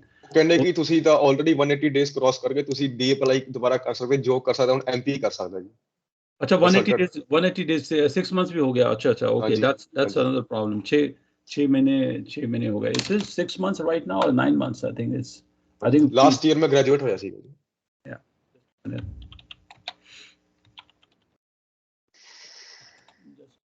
I think it used to be 6 months. I hope it's still 6 months or not, or it's just a minute. Yeah, up to 180 दिन है, 6 months ही है। हाँ जी। So you have to do it 6 months. The visitor record तुसी apply अगर कर गए, so how will you qualify for the work permit anyway? ਜੀ ਫਿਰ ਇਹਦਾ ਮੇਰੇ ਖਿਆਲ ਨਾਲ ਇਹੀ ਹੈ ਕਿ ਰੀਸਟੋਰ ਐਸ ਸਟੂਡੈਂਟ ਪਾ ਕੇ ਵੀ ਤੁਸੀਂ ਸਟੂਡੈਂਟ ਸਟੱਡੀ ਪਰਮਿਟ ਦੀ ਫੀਸ ਪੇ ਕਰੋ, ਫਿਰ PGWPP ਦੀ ਫੀਸ ਪੇ ਕਰੋ, ਦੁਬਾਰਾ ਅਪਲਾਈ ਕਰੋ। ਇਹੀ ਮੈਨੂੰ ਸ਼ਾਇਦ ਲੱਗ ਰਿਹਾ ਕਿ no, it's not going to happen. So the 180 days rule is fixed. ਹਾਂਜੀ, right? So even if you go back to study permit status, even if you go, some students who may have shorter study permit duration, and their study permit may have already passed and they are graduating near or after their study permit expired, they can apply for study permit extension just to be qualified to get the PG work permit. But in your case, ਜੇ ਤੁਸੀਂ ਅਗਰ already ਅਗਰ TRV ਜਿਹੜੇ visitor status ਤੇ ਆ ਗਏ, so there's no way you will be able to qualify for post graduation work permit. ਤੁਸੀਂ qualify ਕਰ ਹੀ ਨਹੀਂ ਸਕਦਾ ਕਿਉਂਕਿ you have passed the one ਆ ਜਿਹੜੀ 180 ਦਿਨ ਵਾਲਾ ਜਿਹੜਾ ਚੱਕਰ ਹੈ ਨਾ, that is a major ਤੁਹਾਡੇ ਸਿਰ ਤੇ ਤਲਵਾਰ ਚੱਲ ਗਈ ਹੈ ਹੁਣ ਤੇ ਜੀ। ਹੁਣ ਇਹਦਾ ਕੁਝ ਨਹੀਂ ਹੋ ਸਕਦਾ ਜੀ। Yeah, hold on just a minute. I think a consultant has messed up a lot of things. Hanji. And I think he needs to pay, or he needs to do something about. He needs to. How much money you spent all of this to take help from him? ਜੀ ਉਹਨੂੰ Indian currency ਦੇ ਵਿੱਚ 20,000 rupees pay ਕੀਤੀ ਸੀਗੇ work permit apply ਕਰਨ ਦੇ। ਤੇ ਨਹੀਂ, ਜਿਹੜਾ ਕੈਨੇਡਾ ਦਾ ਕੰਸਲਟੈਂਟ ਦੀ ਗੱਲ ਕਰ ਰਿਹਾ। ਹਾਂਜੀ ਐਕਚੁਅਲੀ ਜੀ ਇੰਡੀਆ 'ਚ ਮੈਂ ਬੈ ਕੇ ਅਪਲਾਈ ਕੀਤਾ ਸੀਗਾ ਨਾ, ਤਾਂ ਉਹਨੇ ਇੰਡੀਅਨ ਕਰੰਸੀ ਦੇ ਥਰੂ ਲੈ ਲਏ ਸੀਗੇ ਪੈਸੇ। ਅੱਛਾ ਜੀ ਉਹਨਾਂ ਦਾ ਇੱਕ ਬ੍ਰਾਂਚ ਇੰਡੀਆ 'ਚ ਵੀ ਹੈਗੀ ਉਹਨਾਂ ਦੀ। ਉਹ ਬ੍ਰਾਂਚ ਉਹਨਾਂ ਦੀ ਜਿੱਥੇ ਮਰਜ਼ੀ ਹੋ, he needs to pay back all your money, number one. ਹਾਂਜੀ, he needs to refund you back all the money and apologize to you in writing that this is done because ਅਗਰ ਉਹਨਾਂ ਦੀ ਸ਼ਿਕਾਇਤ ਹੋ ਗਈ, ਕੁਝ ਹੋ ਗਿਆ, ਉਹ ਤਾਂ ਐਕਸੈਪਟ ਕਰਦੇ ਨਹੀਂ ਪਏ ਜੀ ਗੱਲ। ਸਰ ਐਕਸੈਪਟ ਤੇ ਅੱਛੇ ਕਰਨਗੇ ਜਦ ਉਹਨਾਂ ਨੂੰ ਪਤਾ ਲੱਗ ਜਾਏਗਾ ਕਿ you will take it to a complaint to their council, ਤੇ अच्छे ਦਾ ਪਸੀਨਾ ਨਿਕਲ ਜਾਏਗਾ। ਅੱਛਾ ਜੀ। ਇੱਕ second, just hold on, just a minute, just a minute. Yeah. So TRB status. When did you apply for the restoration? I'm sorry, what date? 5th October? ਨਹੀਂ ਜੀ, ਰੈਸਟੋਰੇਸ਼ਨ ਜੀ 16 ਸਤੰਬਰ ਨੂੰ ਅਪਲਾਈ ਕੀਤੀ ਸੀ। ਅੱਛਾ, ਉਸੇ ਜਿਸ ਦਿਨ ਰਿਫਿਊਜ਼ਲ ਆਈ ਹੈ ਜੀ। ਰਿਫਿਊਜ਼ਲ ਹੋਈ ਉਸ ਦਿਨ ਹੀ ਰੈਸਟੋਰ ਹੋ ਗਿਆ, ਰੈਸਟੋਰ ਪਾਤੀ ਤੁਸੀਂ। ਰਿਸਟੋਰ ਪਾਸ ਨਹੀਂ। ਅੱਛਾ, ਉਹਦਾ ਕੋਈ ਰਿਸਪੌਂਸ ਨਹੀਂ ਆਇਆ ਜੀ ਰਿਸਟੋਰੇਸ਼ਨ ਦਾ। That will take time. Restoration application may itself take maybe 3 months or 4 months. We don't know how long. September, October, November, maybe December, Christmas तक। तब तक मतलब कि ਤੁਹਾਡਾ ਪੂਰਾ ਇੱਕ ਸਾਲ ਖਰਾਬ ਹੋ ਗਿਆ। You are not able to work. ਨਹੀਂ, ਹੁਣ ਤਾਂ ਜੀ ਜਦ ਤੱਕ ਮੈਂ ਰਿਫਿਊਜ਼ਲ ਤੋਂ ਪਹਿਲਾਂ ਤਾਂ ਮੈਂ ਕੰਮ ਕਰ ਰਿਹਾ ਸੀਗਾ ਜੀ, ਹੁਣ ਨਹੀਂ ਕੰਮ ਕਰ ਰਿਹਾ। ਹਾਂ, ਹੁਣ ਤੇ ਨਹੀਂ ਕੰਮ ਕਰ ਸਕਦੇ, ਮਤਲਬ ਕੰਮ ਤੇ ਨਹੀਂ ਕਰ ਸਕਦੇ। That means ਕਿ 16 ਸਤੰਬਰ ਦੇ ਬਾਅਦ ਨਹੀਂ ਕੰਮ ਕਰ ਰਹੇ ਤੁਸੀਂ? ਕੋਈ ਕੰਮ ਨਹੀਂ ਕੀਤਾ ਜੀ। ਕਿੰਨੇ ਮਹੀਨੇ ਤੁਸੀਂ ਕੰਮ ਕਰ ਚੁੱਕੇ ਹੋ? ਅਰਾਊਂਡ ਲਾਸਟ ਨਵੰਬਰ ਤੋਂ ਲੈ ਕੇ ਜੀ ਸਤੰਬਰ ਤੱਕ ਕੰਮ ਕੀਤਾ। Yeah, close to about 10 months. ਹਾਂਜੀ 10, 11 months. Yeah. It's not 1 year. 12 months ਤਾਂ ਨਹੀਂ ਹੋਏ? ਨਹੀਂ. Yeah. So this is a major legal accident, I would say. जिस तरह होया, there are some things which were done not in right time, so it has come to it. What I can tell you is this. Look, you will be shocked to know if I tell you the only person who can help you help you in this is the Prime Minister of Canada. Okay. Yeah. So the way I will do something is like this. If I were you, अगर जे मैं ਤੁਹਾਡੀ ਜਗ੍ਹਾ ਤੇ मैं applicant ਹੈ ਤੇ मैं ਇਸ step ਮੈਂ ਲੈਣੇ। So you will make the date wise ਜਿੱਦਾਂ ਮੈਂ chronology ਬਣਾਈ ਹੈ। So I will repeat to you what I have written. 19 ਦਸੰਬਰ ਨੂੰ ਤੁਸੀਂ exit ਕਰ ਗਏ ਕੈਨੇਡਾ। ਤੇ I'm sorry, let's start from the 27 September. Yeah, 19 ਦਸੰਬਰ ਨੂੰ ਚਲੇ ਗਏ ਸੀ। 27 ਸਤੰਬਰ ਨੂੰ ਤੁਸੀਂ ਪਾਸ ਆਊਟ ਹੋ ਗਏ। 14 ਅਕਤੂਬਰ ਨੂੰ ਤੁਸੀਂ ਫਾਈਲ ਕਰ ਲਿਆ ਬਾਈ ਫਾਈਲਿੰਗ ਫਾਰਮ 1295 ਫਰਮ ਓਵਰਸੀਜ਼। 14 ਨਵੰਬਰ ਨੂੰ ਫਿਰ ਐਂਟਰ ਕਰ ਗਏ and you declared that you are employed status, and he said कि you can continue working. So he acknowledged that your application wasn't done. Web form was raised by the consultant on the 14 November itself, but you have no proof. ਜੇ proof ਹੁੰਦਾ ਤੇ proof ਤੁਸੀਂ attach ਕਰਨਾ ਸੀ, ਤੁਹਾਡੇ ਕੋਲ proof ਨਹੀਂ ਕੋਈ। That's a problem number 1. 11 March ਨੂੰ ਜਦ ਪਾਸ PPR ਰਿਕੁਐਸਟ ਆਈ ਹੈ, ਫਿਰ ਤੁਸੀਂ ਸੈਕੰਡ ਵੈਬ ਫਾਰਮ ਪਾਇਆ ਕਿ ਵੀ ਮੇਰਾ ਐਡਰੈਸ ਅਪਡੇਟ ਹੈ। ਇੱਥੇ ਤੁਸੀਂ we have to show some proof, ਲੇਕਿਨ proof ਤੁਹਾਡੇ ਕੋਲ ਹੈ ਨਹੀਂ। ਕੰਸਲਟੈਂਟ ਦੇ ਜਾ ਕੇ we got to get some proof. ਮੇਰੇ ਕੋਲ ਇੱਕ ਵੈਬ ਫਾਰਮ ਦਾ ਪ੍ਰੂਫ ਜ਼ਰੂਰ ਹੈਗਾ ਜੋ ਉਹਨਾਂ ਨੇ ਰੇਜ਼ ਕੀਤਾ ਸੀਗਾ ਮੇਰੇ ਬਿਹਾਫ ਤੇ। ਫਰਸਟ ਵਨ ਔਰ ਸੈਕੰਡ ਵਨ? ਨਹੀਂ, ਉਹ ਉਹਨਾਂ ਨੇ ਐਕਚੁਅਲੀ ਜੀ ਐਮਪੀ ਆਫਿਸ ਜਦੋਂ ਕੰਟੈਕਟ ਕੀਤਾ ਨਾ ਮੈਂ, ਉਸ ਤੋਂ ਥੋੜੇ ਦਿਨ ਬਾਅਦ ਐਮਪੀ ਆਫਿਸ ਕਹਿੰਦੇ ਤੁਸੀਂ ਸਾਨੂੰ ਇੱਕ ਪ੍ਰੂਫ ਦਿਓ ਵੈਬ ਫਾਰਮ ਦਾ, ਤੇ ਅਸੀਂ ਫਿਰ ਨਵਾਂ ਵੈਬ ਫਾਰਮ ਰੇਜ਼ ਕੀਤਾ ਸੀਗਾ ਜੀ ਅਰਾਊਂਡ ਮਈ ਜੂਨ, ਤੇ ਉਹਦਾ ਮੇਰੇ ਕੋਲ ਪ੍ਰੂਫ ਹੈਗਾ। ਉਹਤੇ ਥਰਡ ਵੈਬ ਫਾਰਮ ਹੋ ਗਿਆ ਨਾ ਉਹਤੇ? ਹਾਂਜੀ I'm talking about the 2 web forms that were raised by the consultant. You have no proof? ਜੀ ਉਹਦਾ ਕੋਈ ਪ੍ਰੂਫ ਨਹੀਂ ਹੈਗਾ। ਉਹਦਾ ਕੋਈ ਪ੍ਰੂਫ ਨਹੀਂ ਹੈ। So it's like my word against yours. We do not, ਤੁਸੀਂ ਇਮੀਗ੍ਰੇਸ਼ਨ ਨੂੰ ਤੁਸੀਂ ਹੁਣ ਸਰਕਾਰ ਨੂੰ ਕਹਿ ਰਹੇ ਹੋ ਜੀ ਅਸੀਂ ਵੈਬ ਫਾਰਮ ਰੇਜ਼ ਕੀਤਾ ਜੀ, ਸਰਕਾਰ we did not receive any, we have no idea what are you talking about, show us some screenshot. ਤੁਸੀਂ ਕੁਝ, ਤੁਹਾਡੇ ਕੋਲ ਕੁਝ ਹੈ ਨਹੀਂ ਹੈ। Anyway, ਮਾਰਚ 2022 ਤੁਸੀਂ IRCC ਨੂੰ ਕਾਲ ਕੀਤਾ। IRCC ਦੇ ਕਾਲ ਸੈਂਟਰ ਵਾਲੇ ਕਹਿ ਰਹੇ ਜੀ MP ਕੋਲ ਜਾਓ ਤੇ ਆਪਣਾ ਚੇਂਜ ਕਰਾ ਲਓ from outside to within, which is I think is a wrong legal advice. ਭਾਜੀ ਇਦਾਂ ਹੋ ਸਕਦਾ ਜੀ ਜੇ ਆਪਾਂ ਇੱਕ ਵਾਰੀ ਦੁਬਾਰਾ ਲੌਂਚ ਕਰ ਦਈਏ ਫਾਈਲ ਤੇ ਸਾਰਾ ਕੁਝ ਦੱਸ ਦਈਏ ਤਾਂ ਮੈਂ ਮਿਸਗਾਈਡ ਹੋ ਗਿਆ ਤੇ ਮੇਰੇ ਤੋਂ ਮਿਸਟੇਕ ਹੋ ਗਈ। No, wait a second, just wait a second. So ਇਹ ਸਾਰੀ ਜਿੱਦਾਂ ਮੈਂ ਲਿਖੀ ਹੋਈ ਹੈ, of course you know better, but I have taken notes also ਕਿ ਵੀ this is the chronological flow of date wise ਕੀ ਕੁਝ ਹੋ ਰਿਹਾ। ਫਿਰ 27 ਜੁਲਾਈ ਨੂੰ ਫਿਰ ਤੁਸੀਂ ਐਡਰੈਸ ਅਪਡੇਟ ਕਰਾ ਲਿਆ। 27 ਜੁਲਾਈ ਨੂੰ 2022 ਨੂੰ, ਰਾਈਟ? ਕਿ ਵੀ ਕਿੱਥੇ ਪਾਸਪੋਰਟ ਕਿੱਥੇ ਉਹ ਭੇਜਣਾ ਹੈ ਸਾਰਾ, ਰਾਈਟ? 27 ਜੁਲਾਈ ਨੂੰ ਨਹੀਂ ਹੈਗਾ ਜੀ, ਸੌਰੀ 22 ਜੁਲਾਈ। ਹਾਂਜੀ 22 ਜੁਲਾਈ ਨੂੰ ਐਮਪੀ ਨੇ ਕਨਫਰਮ ਕਰਤਾ ਕਿ ਤੁਹਾਡਾ ਐਡਰੈਸ ਫਾਈਲ ਤੇ ਅਪਡੇਟ ਹੋ ਚੁੱਕਿਆ। ਪਰ ਤੁਸੀਂ ਮੈਨੂੰ ਪਹਿਲਾਂ ਕਿਹਾ ਸੀ ਕਿ ਵੀ ਐਡਰੈਸ ਤੁਸੀਂ ਦੱਸ ਦਿਓ ਕਿਹੜੇ ਐਡਰੈਸ ਤੇ ਅੰਕਲ ਦੇ ਕੋਲ ਜਾਣਾ ਹੈ। ਹਾਂਜੀ ਉਸੇ ਦਿਨ ਉਹ ਕਦੋਂ ਮਤਲਬ ਕਿ ਕਰਾਏ ਸੀ ਅਪਡੇਟ? ਉਸੇ ਦਿਨ ਜੀ, ਹਾਂਜੀ ਉਸੇ ਦਿਨ ਮੈਂ ਗਿਆ ਸੀਗਾ ਜੀ। ਉਹਨਾਂ ਨੇ ਮੈਨੂੰ 2 ਐਡਰੈਸ ਸ਼ੋ ਕਰਤੇ ਤੇ ਮੈਂ ਕਿਹਾ ਤੁਸੀਂ ਇਹ ਵਾਲੇ ਐਡਰੈਸ ਤੇ ਮੈਨੂੰ ਕਰ ਦਿਓ, ਮੇਰਾ ਫਾਈਲ ਚਲਾ ਦਿਓ ਤੇ ਇਹ ਵਾਲੇ ਐਡਰੈਸ ਤੇ ਵਰਕ ਪਰਮਿਟ ਮੈਨੂੰ ਸੈਂਡ ਕਰਵਾ ਦਿਓ। ਤੇ ਉਹਨਾਂ ਨੇ ਜੀ ਕਰਕੇ ਫਿਰ ਮੈਨੂੰ ਇੱਕ ਈਮੇਲ ਕਨਫਰਮ ਕਰਤਾ ਕਿ I have updated your address on the file. ਇਹ ਤੁਹਾਡੇ ਕੌਣ ਜਿਹੜੇ ਕੇਸ ਮੈਨੇਜਰ ਨੇ? ਹਾਂਜੀ ਐਮਪੀ ਕੇਸ ਮੈਨੇਜਰ। ਉਹ ਤੁਹਾਡੇ ਕੋਲ ਈਮੇਲ ਹੈ? ਹਾਂਜੀ ਹੈਗੀ ਈਮੇਲ ਜੀ। Yeah, just a minute. So,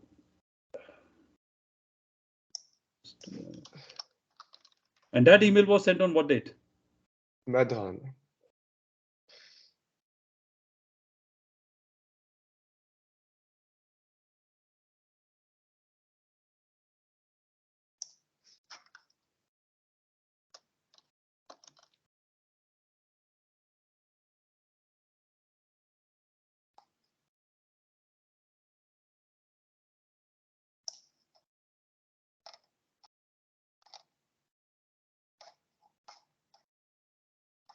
okay so ਉਹਨਾਂ ਨੇ ਜੀ 29 ਜੁਲਾਈ ਨੂੰ ਇਹ ਚੀਜ਼ ਕਨਫਰਮ ਕਰਤੀ ਈਮੇਲ ਦੇ ਥਰੂ ਕਿ ਮੈਂ ਤੁਹਾਡਾ ਐਡਰੈਸ ਫਾਈਲ ਤੇ ਅਪਡੇਟ ਕਰਤਾ।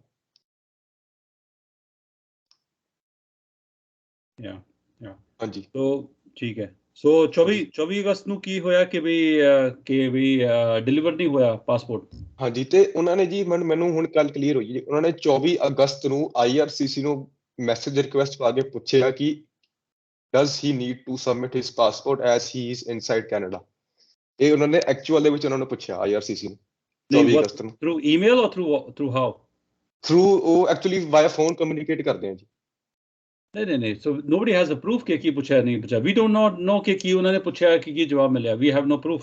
ਐਮਪੀ ਨੇ ਤਾਂ ਐਕਚੁਅਲੀ ਨਹੀਂ, ਇੱਕ ਉਹਨਾਂ ਨੇ ਇੱਕ ਫਾਈਲ ਬਣਾਈ ਹੋਈ ਹੈ ਜੀ, ਉਹਦੇ ਵਿੱਚ ਨੋਟ ਡਾਊਨ ਕਰਦੇ ਹੁੰਦੇ ਕਿ ਅਸੀਂ ਇਸ ਡੇਟ ਨੂੰ ਇਹ ਕੁਝ ਕੀਤਾ ਤੇ ਉਹਨਾਂ ਨੇ ਦਿਖਾਇਆ ਕਹਿੰਦੇ ਅਸੀਂ 24 ਅਗਸਤ ਨੂੰ IRCC ਨੂੰ ਮੈਸੇਜ ਰਿਕੁਐਸਟ ਪਾਈ ਸੀਗੀ ਤੇ ਉਹਦੇ ਵਿੱਚ ਅਸੀਂ ਇਹ ਪੁੱਛਿਆ ਸੀਗਾ, ਕਹਿੰਦੇ ਤੁਸੀਂ GCMS ਨੋਟਸ ਦੇ ਵਿੱਚ ਸਾਰਾ ਕੁਝ ਹੈ। ਹੋਏਗਾ ਦੇਖਾਂਗੇ। 24 ਅਗਸਤ ਨੂੰ ਫਿਰ ਤੁਹਾਨੂੰ ਇਹ ਵੀ ਪਤਾ ਲੱਗਿਆ ਨਾ ਕਿ ਉਹਨਾਂ ਨੇ ਦੱਸਿਆ ਕਿ ਵੀ ਜੋ ਮੇਲ ਕੀਤਾ ਹੈ ਲੇਕਿਨ ਤੁਸੀਂ ਕਿਹਾ ਕਿ ਵੀ ਡਿਲੀਵਰ ਤੇ ਹੋਇਆ ਨਹੀਂ ਕੁਝ। ਹਾਂਜੀ is that was that on 24th August they asked you that it has been mailed but you told them that it has not been delivered yet? ਮੈਂ ਗਿਆ ਸੀਗਾ ਜੀ, ਮੈਂ ਗਿਆ ਸੀ ਐਮਪੀ ਆਫਿਸ। ਮੈਂ ਪੁੱਛਿਆ, ਮੈਂ ਕਿਹਾ ਇਸ ਦੇਰ ਐਨੀ ਅਪਡੇਟ ਔਨ ਮਾਈ ਫਾਈਲ? ਦੇ ਸੈਡ ਕਿ ਤੁਹਾਡਾ ਵਰਕ ਪਰਮਿਟ ਤਾਂ ਆਲਰੇਡੀ ਡਿਲੀਵਰ ਹੋ ਚੁੱਕਿਆ। ਮੈਂ ਕਿਹਾ ਮੇਰੇ ਕੋਲ ਤਾਂ ਵਰਕ ਪਰਮਿਟ ਆਇਆ ਹੀ ਨਹੀਂ। how do they know okay it was delivered? I don't know ਜੀ myself ਕਿ ਉਹਨਾਂ ਨੇ ਕਿੱਦਾਂ ਅਸਿਊਮ ਕਰ ਲਿਆ ਜੀ। This is not good. There's some loose ends here. We do not know how do they know it has been delivered. Did they get a system message or through they have confirmation from the post office or something? We do not know it has been delivered or not, or it has been dispatched or not. We do not know. I think ਉਹਨਾਂ ਨੇ ਜੀ actually ਪਤਾ ਨਹੀਂ ਆਪਣੇ ਵੱਲੋਂ ਹੀ ਇਹ ਚੀਜ਼ assume ਕਰ ਲਈ ਕਿ ਜਦੋਂ ਬੰਦਾ ਇਨਸਾਈਡ ਕੈਨੇਡਾ ਹੈਗਾ ਉਹਨੂੰ ਕੋਈ ਪਾਸਪੋਰਟ ਜਮ੍ਹਾਂ ਕਰਾਉਣ ਦੀ ਲੋੜ ਨਹੀਂ ਹੈ, ਇਹਦਾ ਆਟੋਮੈਟਿਕਲੀ ਵਰਕ ਪਰਮਿਟ ਆ ਜਾਊਗਾ। Sir, this is wrong advice. This is they may be member of parliaments but they do not understand the law. ਹਾਂਜੀ ਤੇ ਐਕਚੁਅਲੀ ਇਹ ਗੱਲ ਤਾਂ ਮੈਨੂੰ ਪਤਾ ਕਿੱਦਾਂ ਲੱਗਾ ਜੀ, ਉਹ ਨਾ ਬਾਰ-ਬਾਰ ਇਹ ਗੱਲ ਕਹਿੰਦੇ ਕਿ normally inside Canada IRCC doesn't ask for passport, ਦੇ ਜਸਟ ਸਟ੍ਰੇਟ ਅਵੇ ਮੇਲ ਟੂ ਦਾ ਐਡਰੈਸ। ਤੇ ਬਾਰ-ਬਾਰ ਇਹੀ ਗੱਲ ਕਹੇ ਸੀ ਕਿ ਮੈਨੂੰ ਕਹਿਣਾ ਕੁਝ ਹੋ ਰਿਹਾ ਹੈ। It's like talking Chinese to somebody who does not understand how the system works. Look, this is a different application. Inside Canada is a total different ball game. हाँ, अगर जो within Canada apply करने, there's no need to submit. That's okay. But he's not understanding that this file was done from India. This is absolutely different file. Anyway, so 16 सितंबर ਨੂੰ refusal ਹੋ ਗਈ ਹੈ ਤੇ ਤੁਸੀਂ 5 ਅਕਤੂਬਰ ਨੂੰ ਕਿਹਾ ਕਿ ਵੀ ਰੀਕਨਸੀਡਰ ਕਰੋ ਇਹਨੂੰ, ਠੀਕ ਹੈ? ਉਹਨਾਂ ਨੇ ਪਾਈ ਹੈ ਜੀ, ਉਹਨਾਂ ਨੇ ਪਾਈ ਹੈ। ਰੀਕਨਸੀਡਰ ਦਾ ਮਤਲਬ ਕਿ ਟੂ ਹੂਮ ਕਿਹਨੂੰ ਲਿਖਿਆ ਲੈਟਰ? ਪਹਿਲਾਂ ਤਾਂ ਉਹਨਾਂ ਨੇ ਜੀ IRCC ਨੂੰ ਪਾਈ ਤੇ ਉਸ ਤੋਂ ਬਾਅਦ ਜੀ ਉਹ ਕਹਿੰਦੇ ਅਸੀਂ ਕੋਈ ਰਿਸਪੌਂਸ ਨਹੀਂ ਆਇਆ, ਕਹਿੰਦੇ ਅਸੀਂ ਉਹਨਾਂ ਦੇ ਸੁਪਰਵਾਈਜ਼ਰ ਨੂੰ ਐਸਕੇਲੇਟ ਕਰਤਾ। ਮੈਂ ਕਿਹਾ ਠੀਕ ਹੈ ਜੀ। ਫਿਰ ਕਹਿੰਦੇ ਕਿ ਅਸੀਂ ਉਹਨਾਂ ਦੇ ਸੁਪਰਵਾਈਜ਼ਰ ਨੂੰ ਐਸਕੇਲੇਟ ਕਰਤੀ। ਮੈਂ ਕਿਹਾ ਠੀਕ ਹੈ। ਫਿਰ ਹੁਣ ਮੈਨੂੰ ਕਹਿੰਦੇ ਕਿ ਅਸੀਂ 27 ਅਕਤੂਬਰ ਨੂੰ ਮਿਨਿਸਟਰੀਅਲ ਇਨਕੁਆਇਰੀ ਡਿਵੀਜ਼ਨ ਨੇ ਤੁਹਾਡੀ ਫਾਈਲ ਐਸਕੇਲੇਟ ਕੀਤੀ ਹੋਈ ਹੈ। ਜੀ ਹਾਂਜੀ, ਪਰ ਹਾਲੇ ਤੱਕ ਕੋਈ ਰਿਸਪੌਂਸ ਨਹੀਂ ਆਇਆ ਜੀ। ਠੀਕ ਹੈ, 27 ਅਕਤੂਬਰ ਨੂੰ ਹੁਣ ਮੇਰੇ ਖਿਆਲ ਇੱਕ ਹਫਤਾ ਹੋ ਗਿਆ ਸਮਥਿੰਗ ਵਾਟਐਵਰ, ਰਾਈਟ? ਸੋ ਠੀਕ ਹੈ। ਹੁਣ ਪਤਾ ਨਹੀਂ ਕਿ ਉਹ ਜਿਹੜੇ ਮੇਰੇ ਮਿਨਿਸਟਰੀਅਲ ਜਿਹੜੇ ਮਹਿਕਮੇ ਨੂੰ ਕੀਤਾ ਉਹਦੇ ਕੋਈ ਪ੍ਰੂਫ ਹੈ ਕੋਈ ਇਸ ਚੀਜ਼ ਦਾ ਜੀ ਕਿ ਮਿਨਿਸਟਰ ਨੂੰ ਜਿਹੜਾ ਮਿਨਿਸਟਰੀਅਲ ਜਿਹੜਾ ਬਹੁਤ ਵੱਡੇ ਤੋਂ ਵੱਡੇ ਸੁਪਰਵਾਈਜ਼ਰ ਨੂੰ ਜਿਹੜਾ ਸੈਂਡ ਕੀਤਾ ਉਹਦਾ ਕੋਈ ਪ੍ਰੂਫ ਹੈ? ਨਹੀਂ, ਉਹ ਕਹਿੰਦੇ ਅਸੀਂ ਜੋ ਵੀ ਕੀਤਾ ਜੀ ਓਵਰ ਦਾ ਕਾਲ ਕੀਤਾ, ਤੁਸੀਂ GCMS ਨੋਟਸ ਦੇਖ ਲਓ ਕਢਾ ਕੇ। GCMS ਤੋਂ ਕਢਵਾ ਲਓ, GCMS ਤੋਂ ਕਢਵਾਵਾਂਗੇ ਲੇਕਿਨ ਪ੍ਰੂਫ ਤੇ ਦਿਓ। ਉਹ ਦੇ ਹੀ ਨਹੀਂ ਰਹੇ ਜੀ, ਇਦਾਂ ਦਾ ਕੋਈ ਪ੍ਰੂਫ ਨਹੀਂ। ਚਲੋ ਸਾਰਾ ਮੈਂ ਖੇਡ ਸਮਝ ਗਿਆ। ਤੁਸੀਂ ਮੈਨੂੰ ਦੱਸੋ ਕਿ what do you want from me now? ਭਾਜੀ ਜੇ ਆਪਾਂ ਦੁਬਾਰਾ ਅਪਲਾਈ ਕਰਕੇ ਜੀ ਸਾਰੀ ਗਲਤੀ ਐਡਮਿਟ ਕਰ ਲਈਏ, ਕੁਝ ਹੋ ਸਕਦਾ ਜੀ ਇਹਦਾ? ਨਹੀਂ, ਗਲਤੀ ਤਾਂ ਹੈ, ਗਲਤੀ ਤਾਂ ਤੁਸੀਂ ਐਡਮਿਟ ਕਰੋਗੇ, ਤੁਹਾਡੀ ਗਲਤੀ ਵੀ ਹੈ, MP ਦੀ ਵੀ ਗਲਤੀ ਹੈ, ਕੰਸਲਟੈਂਟ ਤਿੰਨੋਂ ਦੀ ਗਲਤੀਆਂ, ਹਾਂਜੀ ਗਲਤੀਆਂ ਤਿੰਨੋਂ ਦੀ ਹੈ। ਲੇਕਿਨ ਇਹ ਗਲਤੀ ਤੁਹਾਨੂੰ ਮੈਂ ਕਿਹਾ ਨਾ ਕਿ ਵੀ ਇਹ ਹੁਣ ਹਾਈਐਸਟ ਇਮੀਗ੍ਰੇਸ਼ਨ ਮਿਨਿਸਟਰ ਦੇ ਲੈਵਲ ਦੀ ਗੱਲਬਾਤ ਚਲੀ ਗਈ, ਇਮੀਗ੍ਰੇਸ਼ਨ ਮਿਨਿਸਟਰ ਜਾਂ ਪ੍ਰਾਈਮ ਮਿਨਿਸਟਰ ਉਸ ਲੈਵਲ ਤੇ ਗੱਲ ਚਲੀ ਗਈ। ਹੁਣ ਛੋਟੇ ਮੋਟੇ ਜਿਹੜੇ ਹੇਠਲੇ ਜਿਹੜੇ ਕਲਰਕ ਹੈ, ਪ੍ਰੋਗਰਾਮ ਮੈਨੇਜਰ, ਸੁਪਰਵਾਈਜ਼ਰ ਮੈਨੇਜਰ, ਇਹਨਾਂ ਦੇ ਬਸ ਦੀ ਗੱਲ ਨਹੀਂ ਹੈ। ਓਕੇ ਠੀਕ ਹੈ, ਉੱਥੇ ਦੀ ਗੱਲ ਚਲੀ ਗਈ। ਹੁਣ ਅਗਰ 27 ਅਕਤੂਬਰ ਨੂੰ ਉਹਨਾਂ ਨੇ ਅਗਰ ਮਿਨਿਸਟਰ ਨੂੰ ਲਿਖਿਆ ਹੈ, minister does not decide in one day. ਹਾਂਜੀ, sometimes it may take 1 month, 2 months or even 2-3 months before decide. So ਹੁਣ ਤੁਸੀਂ ਅਗਰ 27 ਅਕਤੂਬਰ ਦੇ ਬਾਅਦ ਵਾਲੇ ਰਿਸਪੌਂਸ ਲਈ ਉਡੀਕ ਕਰਨੀ ਹੈ ਜਾਂ you want to take some other step? ਵੀ ਤੁਹਾਡੇ ਹਿਸਾਬ ਨਾਲ ਕੀ ਕਰਨਾ ਚਾਹੀਦਾ? ਮੇਰੇ ਹਿਸਾਬ ਨਾਲ ਕਿ you have to ignore whatever they have done. You have to directly write a letter to the Prime Minister of Canada. That is what I will do. Okay, ਤੇ ਭਾਜੀ ਜਿਹੜੇ ਐਮਪੀ ਆਫਿਸ ਵਾਲੇ ਆ ਉਹ ਇਹ ਗੱਲ ਐਕਸੈਪਟ ਨਹੀਂ ਕਰ ਰਹੇ ਕਿ ਵੀ ਇਹ ਮਿਸਟੇਕ ਹੋ ਗਈ। ਮੈਂ ਉਹਨਾਂ ਕੋਲ 2 ਦਿਨ ਪਹਿਲਾਂ ਗਿਆ ਉਹਨਾਂ ਨੂੰ ਦੱਸੀ, ਮੈਂ ਕਿਹਾ ਵੀ ਮੈਂ ਤੁਹਾਨੂੰ ਬਲੇਮ ਨਹੀਂ ਕਰ ਰਿਹਾ, but I was suppose to submit my passport, ਤੇ ਵਿੱਚ ਐਕਚੁਅਲ ਦੀ ਗੱਲ ਇਹ ਹੋਈ ਹੈ। ਉਹ ਗੱਲ ਐਕਸੈਪਟ ਨਹੀਂ ਕਰ ਰਹੇ ਜੀ। ਮੈਂ ਚਾਹੁੰਦਾ ਸੀਗਾ ਵੀ ਉਹ ਗੱਲ ਐਕਸੈਪਟ ਕਰ ਲੈਂਦੀ, ਵੀ ਅਸੀਂ ਰਿਕੁਐਸਟ ਪਾ ਰਹੀ ਹੈ ਵੀ ਸਾਡੇ ਤੋਂ ਸਾਰਿਆਂ ਨੂੰ ਮਿਲ ਕੇ ਗਲਤੀ ਹੋ ਗਈ, ਕੁਛ ਨਾ ਕੁਛ ਤਾਂ ਚਲੋ ਐਕਸ਼ਨ ਹੋਊਗਾ, ਬਟ ਉਹ ਗੱਲ ਮੰਨੀ ਨਹੀਂ। ਮੈਂਬਰ ਆਫ ਪਾਰਲੀਮੈਂਟ ਅਗਰ ਇਹ ਐਡਮਿਟ ਕਰ ਲੈਣਾ ਹਾਂਜੀ ਕਿ ਸਾਡੇ ਤੋਂ ਗਲਤੀ ਹੋ ਗਈ ਹੈ, ਇਮੀਡੀਏਟਲੀ ਇਮੀਗ੍ਰੇਸ਼ਨ ਮੰਤਰੀ ਵੱਲੋਂ ਉਹਨਾਂ ਨੇ ਕਹਿ ਦੇਣਾ ਕਿ ਹਾਂ ਵੀ ਜੈਨੂਇਨ ਮਿਸਟੇਕ ਹੈ, ਚਲੋ ਦੇ ਦਿਓ। ਅੱਛਾ, ਅਗਰ ਕਿਉਂਕਿ ਕੋਈ ਵੀ ਗਲਤੀ ਮੰਨਣ ਨੂੰ ਤਿਆਰ ਨਹੀਂ ਹੈ ਨਾ ਤੁਸੀਂ, ਕਿਉਂਕਿ ਤੁਹਾਡਾ ਤਾਂ ਕੋਈ ਕਮਿਊਨੀਕੇਸ਼ਨ ਹੈ ਨਹੀਂ, you are not able to contact anybody. Immigration consultant ਖੁਦ ਪੈਸੇ ਲੈ ਕੇ ਆਪਣਾ ਪਾਸੇ ਹੋ ਗਏ ਜੀ, ਉਹ ਕੋਈ ਗੱਲ ਨਹੀਂ ਕਰ ਰਹੇ, ਉਹ ਆਪਣਾ ਕੋਈ ਐਕਸ਼ਨ ਨਹੀਂ ਲੈ ਰਹੇ। ਹਾਂਜੀ ਹਾਂਜੀ, ਵੱਡੀ ਦੁਕਾਨਾਂ ਖੁੱਲੀ ਹੋਈ ਹੈ ਇਮੀਗ੍ਰੇਸ਼ਨ ਦੀ, ਲੇਕਿਨ ਕੋਈ ਅੱਗੇ ਹੋ ਕੇ ਕੋਈ ਲੀਡ ਨਹੀਂ ਕਰ ਰਿਹਾ ਕੋਈ ਕਿ ਵੀ ਮੈਂ ਇਸ ਚੀਜ਼ ਨੂੰ ਮੈਂ ਟੇਕ ਚਾਰਜ ਕਰਾਂਗਾ ਇਹਨੂੰ, ਮੈਨੂੰ ਵੀ ਟੇਕ ਕਰਾਂ। ਸੋ ਇਸ ਕਰਕੇ ਜੇ ਅਗਰ ਕੋਈ ਇਸ ਤਰ੍ਹਾਂ ਦੇ ਕਰ ਲੇ ਤੇ ਹੋ ਜਾਏਗਾ। ਪਰ I know 1 or 2 examples where long time ago, not recently, ਇਸ ਦਾ ਹੀ ਪੋਸਟ ਗ੍ਰੈਜੂਏਟ ਵਰਕ ਪਰਮਿਟ ਦਾ ਪੰਗਾ ਹੋਇਆ ਸੀ। ਸੋ ਉਹ ਗਲਤੀ ਮੰਨ ਕੇ ਫਿਰ ਮੈਂਬਰ ਆਫ ਪਾਰਲੀਮੈਂਟ ਨੂੰ ਇੱਥੇ ਐਡਮਿਟ ਨਹੀਂ ਕਰ ਲਿਆ, ਉਹਨਾਂ ਨੂੰ ਕਿਹਾ, ਉਹਨਾਂ ਦੱਸਿਆ ਕਿ ਵੀ ਗਲਤੀ ਹੋ ਗਈ। ਤੇ ਮੈਂ this was in 2000, gosh, maybe 15 or 16 or something. ਉਸ ਵਕਤ ਮੈਂਬਰ ਆਫ ਪਾਰਲੀਮੈਂਟ ਨੇ ਆਪਣੇ ਵੱਲੋਂ ਲੈਟਰ ਲਿਖਵਾ ਕੇ ਇਮੀਗ੍ਰੇਸ਼ਨ ਮੰਤਰੀ ਉਸ ਵਕਤ ਸ਼ਾਇਦ ਜੇਸਨ ਕੈਨੀ ਹੁੰਦੇ ਸੀ ਸ਼ਾਇਦ, ਤੇ ਕਰਵਾ ਕੇ ਉਹਨਾਂ ਨੂੰ post graduate work permit issue ਹੋ ਗਿਆ ਸੀ ਅੰਡਰ ਸੈਕਸ਼ਨ 25 ਵਾਸ ਹਿਊਮੈਨਿਟੇਰੀਅਨ ਕੰਪੈਸ਼ਨੇਟ। ਸੋ ਉਹ ਹੋ ਗਿਆ ਸੀ ਉਸ ਟਾਈਮ ਇਸ਼ੂ। ਇੱਕ ਹੋਰ ਮੈਨੂੰ ਇੱਕ ਯਾਦ ਹੈ ਕਿ ਇਸ ਤਰ੍ਹਾਂ ਦਾ ਕੋਈ ਪੰਗਾ ਹੋ ਗਿਆ ਸੀ, ਇਸ ਤਰ੍ਹਾਂ ਕਿ ਵੀ there was this guy in India and ਉਹਨਾਂ ਦਾ passport request ਨਹੀਂ ਆ ਰਿਹਾ ਸੀ and he had to really come back. So we had to write a letter directly to the Prime Minister, Justin Trudeau. Nobody in between. ਕੋਈ supervisor, nothing. Directly to Justin Trudeau. ਤੇ ਚਿੱਠੀ ਲਿਖਦੇ ਹੀ ਮੇਰੇ ਖਿਆਲ ਹੈ ਕਿ within about 10-12 ਦਿਨ ਦੇ ਅੰਦਰ ਉੱਥੋਂ ਮਤਲਬ ਹਲਚਲ ਹੋ ਗਈ ਸੀ, ਬਾਤ ਉਹਨਾਂ ਤੋਂ ਆ ਗਿਆ ਸੀ message directly Delhi high commission ਦੇ ਵੀਜ਼ਾ ਆਫਿਸਰ ਦਾ ਹੀ ਫੋਨ ਆ ਗਿਆ ਕਿ ਵੀ ਆ ਜਾਓ ਜੀ ਆ ਜਾਓ। ਉਹ ਕਹਿੰਦੇ ਚਲੋ ਵੀ ਆ ਗਿਆ, ਉੱਥੋਂ ਦੀ ਮੈਸੇਜ ਆ ਗਿਆ ਸਾਡਾ। ਭਾਜੀ ਇੱਕ ਚੀਜ਼ ਹੋਰ ਹੈ ਜੀ, ਮੈਨੂੰ ਜਿੱਦਾਂ ਹੀ ਰਿਫਿਊਜ਼ਲ ਹੋਇਆ ਜੀ, ਮੈਂ ਇੱਕ ਮੇਰਾ ਕਲੀਗ ਹੈ ਉਹਨੂੰ ਦੱਸੀ ਗੱਲ, ਤੇ ਉਹਨੇ ਮੈਨੂੰ ਇੱਕ ਕੰਸਲਟੈਂਟ ਦਾ ਨੰਬਰ ਦਿਆ, ਉਹਨਾਂ ਨਾਲ ਮੈਂ ਗੱਲ ਕੀਤੀ। ਉਹ ਕਹਿੰਦੇ ਕਿ ਜੀ ਦੇਖੋ 50-50 ਚਾਂਸ ਹੈ, ਅਸੀਂ ਇੱਕ ਵਾਰੀ ਰੀਅਪਲਾਈ ਕਰਕੇ ਸਾਰਾ ਐਕਸਪਲੇਨੇਸ਼ਨ ਪਾ ਕੇ ਐਫੀਡੇਵਿਟ ਲਾ ਕੇ ਕਵਰ ਲੈਟਰ ਲਾ ਕੇ ਇੱਕ ਵਾਰੀ ਦੁਬਾਰਾ ਫਾਈਲ ਪਾ ਸਕਦੇ ਆ, ਬਟ ਸ਼ਾਇਦ ਕੁਝ ਬਣ ਜਾਏ, ਬਾਕੀ ਕੁਝ ਨਹੀਂ ਪਤਾ। 50-50 ਚਾਂਸ ਸਰ ਜੀ, 50-50 ਤੇ ਮੈਂ ਤੁਹਾਨੂੰ ਕਿਹਾ ਕਿ ਜੀ ਹੁਣ ਇਸ ਵਕਤ ਦਿਨ ਹੈ ਕਿ ਰਾਤ ਹੈ, 50% ਚਾਂਸ ਹੈ ਜੀ, 50% ਦਿਨ ਹੋ ਸਕਦਾ, 50% ਰਾਤ ਹੋ ਸਕਦੀ ਹੈ। ਮਤਲਬ ਨਾ ਲਗਵਾਈਏ ਜੀ ਰਿਪਲਾਈ? ਹਾਂਜੀ, ਰਿਪਲਾਈ ਨਾ ਕਰੀਏ? ਪਹਿਲਾਂ ਗੱਲ ਤੇ ਸੁਣ ਲਓ, ਪਹਿਲਾਂ ਜਿਹੜਾ ਅਗਲਾ ਕੰਸਰਨ ਕਹਿ ਰਿਹਾ what is the meaning of 50% chance? What is the difference between 49% and 51%? ਇਹ 50% ਚਾਂਸ ਦੇ ਕੋਲ ਕੋਈ ਥਰਮੋਮੀਟਰ ਹੈ ਕਿ 50% ਚਾਂਸ ਨੂੰ ਮੈਜ਼ਰ ਕਰਨ ਦਾ? 50% ਚਾਂਸ ਹੈ ਕਿ ਜੀ ਅੱਜ ਮੈਂ ਜਿੰਦਾ ਹਾਂ, ਅੱਜ ਨਹੀਂ ਤੇ ਮਰ ਜਾਣਾ, ਜੇ ਜਿੰਦਾ ਨਹੀਂ ਰਹਾਂਗੇ ਤੇ ਮਰ ਜਾਵਾਂਗੇ, ਮਰ ਨਹੀਂ ਜਾਵਾਂਗੇ ਤੇ ਜਿੰਦਾ ਰਹਿ ਜਾਵਾਂਗੇ। 50% ਚਾਂਸ ਹੈ। It does not make any sense. I think it's a waste of money and waste of the effort ਕਿ ਵੀ ਪਹਿਲੀ ਗੱਲ ਤੇ you are not eligible to apply for work permit right now as of November 5th because you have passed 180 days. So that's the end of story.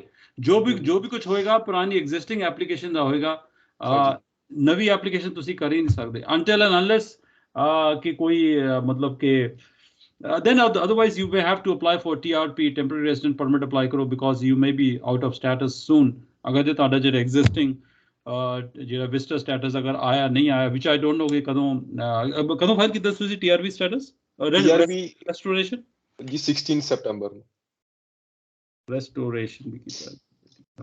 So वो तो भी time लगना क्योंकि yeah, so अगर वो restoration अगर आ भी गया, then again you back to square one investor status. You are still not eligible to work. So जो भी कुछ करना है ये same momentum नु build up करके नु करना, क्योंकि ये चीज पुरानी हो गई तो उन्हें कहना भाई पाई उनते इदी लोड ही नहीं है शायद उन्होंने, and you know it's a done deal. So that's what I'll do in summary. So you have to appeal to directly to the headquarters, बिल्कुल ऊपर तक. बाकी 27 अक्टूबर ਨੂੰ ਉਹਨਾਂ ਨੇ ਜੋ ਕੀਤਾ ਹੈ, which I don't have much hope ਕਿ because we do not know ਉਹਨਾਂ ਨੇ ਲਿਖਿਆ ਕੀ ਹੈ. ਹਾਂਜੀ, ਜਦ ਤੱਕ ਸਾਨੂੰ ਉਹ ਦੱਸਦੇ ਨਹੀਂ ਕਿ ਅਸੀਂ ਆ ਲਿਖਿਆ ਨਹੀਂ, I cannot judge their contribution unless I read what they have written. ਅੱਛਾ, ਜੋ ਕਹਿੰਦੇ ਕਿ ਜੀ ਤੁਹਾਡੀ ਤਾਂ ਜਿਹੜੀ ਰੀਕਨਸੀਡਰੇਸ਼ਨ ਓਵਰ ਦਾ ਫੋਨ ਅਸੀਂ ਪਾਈ ਸੀਗੀ. ਨਹੀਂ, it's not good enough. I'm not satisfied ਕਿਉਂਕਿ we have no record. ਨਾ ਤੁਹਾਡੇ ਕੋਲ ਰਿਕਾਰਡ ਹੈ, ਨਾ ਮੇਰੇ ਕੋਲ ਰਿਕਾਰਡ ਹੈ, ਨਾ ਕਿਸੇ ਕੋਲ ਰਿਕਾਰਡ ਨਹੀਂ ਹੈ. ਕੱਲ ਨੂੰ ਉਹ ਇਮੀਗ੍ਰੇਸ਼ਨ ਕਹਿੰਦੇ ਨਹੀਂ ਜੀ ਸਾਡੀ ਕੋਈ ਰਿਕੁਐਸਟ ਹੈ ਹੀ ਨਹੀਂ ਜੀ, ਨਾ ਤੁਹਾਡੇ ਕੋਲ ਕੋਈ ਫਾਈਲ ਨੰਬਰ ਹੈ, ਨਾ ਤੁਹਾਡੇ ਕੋਲ ਕੋਈ ਈਮੇਲ ਹੈ, ਨਾ ਤੁਹਾਡੇ ਕੋਲ ਕੋਈ ਸਕਰੀਨਸ਼ਾਟ ਹੈ. what is the reconsideration for what is the justification of reconsideration? I need to see the language text and I have to see the law. ਉਹਨਾਂ ਕੋਲ ਜੀ ਕੋਈ ਟੈਕਸਟ ਤਾਂ ਉਹਨਾਂ ਨੇ ਹੈ ਨਹੀਂ, ਪਰ ਮੈਂ ਜਿੱਥੇ ਮੈਨੂੰ ਉਹਨਾਂ ਨੇ ਦੱਸਿਆ ਜੀ ਕਿ ਅਸੀਂ ਇਹ ਪਾਈ ਰੀਕਨਸੀਡਰੇਸ਼ਨ ਇਸ ਬੇਸਿਸ ਤੇ ਕਿ ਜਿਹੜਾ ਕੈਂਡੀਡੇਟ ਆ ਆਲਰੇਡੀ ਇਨਸਾਈਡ ਕੈਨੇਡਾ ਹੈ, ਉਹਨੇ ਅਪਡੇਟ ਤੁਹਾਨੂੰ ਕਰਤਾ ਸੀਗਾ ਵੀ ਉਹਨੂੰ ਪਾਸਪੋਰਟ ਜਮ੍ਹਾਂ ਕਰਾਉਣ ਦੀ ਕੀ ਲੋੜ ਹੈ, ਉਹ ਇਨਸਾਈਡ ਕੈਨੇਡਾ ਉਹਨੂੰ ਪਾਸਪੋਰਟ ਜਮ੍ਹਾਂ ਕਰਾਉਣ ਦੀ ਕੀ ਲੋੜ ਹੈ. This is absolutely wrong logic at all. ਮੈਂ ਭਾਜੀ ਉਹਨੂੰ ਸਮਝਾਉਣ ਦੀ ਕੋਸ਼ਿਸ਼ ਕੀਤੀ ਹੈ ਕੇਸ ਮੈਨੇਜਰ ਨੂੰ. ਮੈਂ ਕਿਹਾ ਜਦੋਂ ਪਾਸਪੋਰਟ ਰਿਕੁਐਸਟ ਆਈ ਸੀਗੀ ਵੀ ਜਾਂ ਤਾਂ ਜੇ ਅਗਰ IRCC ਨੇ ਮੈਨੂੰ ਵਰਕ ਪਰਮਿਟ ਆਲਰੇਡੀ ਇਸ਼ੂ ਕਰ ਦੇਣਾ ਸੀ ਬਿਨਾਂ ਪਾਸਪੋਰਟ ਤਾਂ ਮੇਰੇ ਪੋਰਟਲ ਦੇ ਵਿੱਚ ਇਹ ਨਹੀਂ ਕੈਨੇਡਾ ਅਪਰੂਵਲ ਆ ਜਾਣੀ ਸੀਗੀ, ਬਟ ਉਹ ਆਈ ਨਹੀਂ. ਕਿ ਅਸੀਂ ਪਾਸਪੋਰਟ ਰਿਕੁਐਸਟ ਥੋੜਾ ਤਾਂ ਓਵਰਰਾਈਡ ਕਰ ਸਕਦੇ ਹਾਂ. ਉਹ ਆਣੀ ਵੀ ਨਹੀਂ ਸੀ ਕਿਉਂਕਿ ਤੁਸੀਂ ਤੇ ਫਾਰਮ 1295 ਫਾਰਮ ਫਾਈਲ ਕੀਤਾ ਹੈ ਨਾ. ਆਨ ਦਾ ਮਤਲਬ ਹੀ ਨਹੀਂ ਸੀ ਐਕਚੁਅਲੀ, ਕਿਉਂਕਿ ਨਾ ਤੇ ਐਮਪੀ ਨੂੰ ਲਾਅ ਦੇ ਬਾਰੇ ਪਤਾ ਹੈ, ਨਾ ਕੰਸਲਟੈਂਟ ਨੂੰ ਲਾਅ ਦੇ ਬਾਰੇ ਪਤਾ ਹੈ, ਨਾ ਤੁਹਾਨੂੰ ਉਸ ਵਕਤ ਜਾਣਕਾਰੀ ਸੀ ਕਿ ਵੀ ਵਾਟ ਇਜ਼ ਦਾ ਰਾਈਟ ਵੇ. ਹਾਂਜੀ, ਠੀਕ ਹੈ ਨਾ. ਸੋ I am fully satisfied ਕਿ they have made a wrong approach to reconsideration to the minister himself.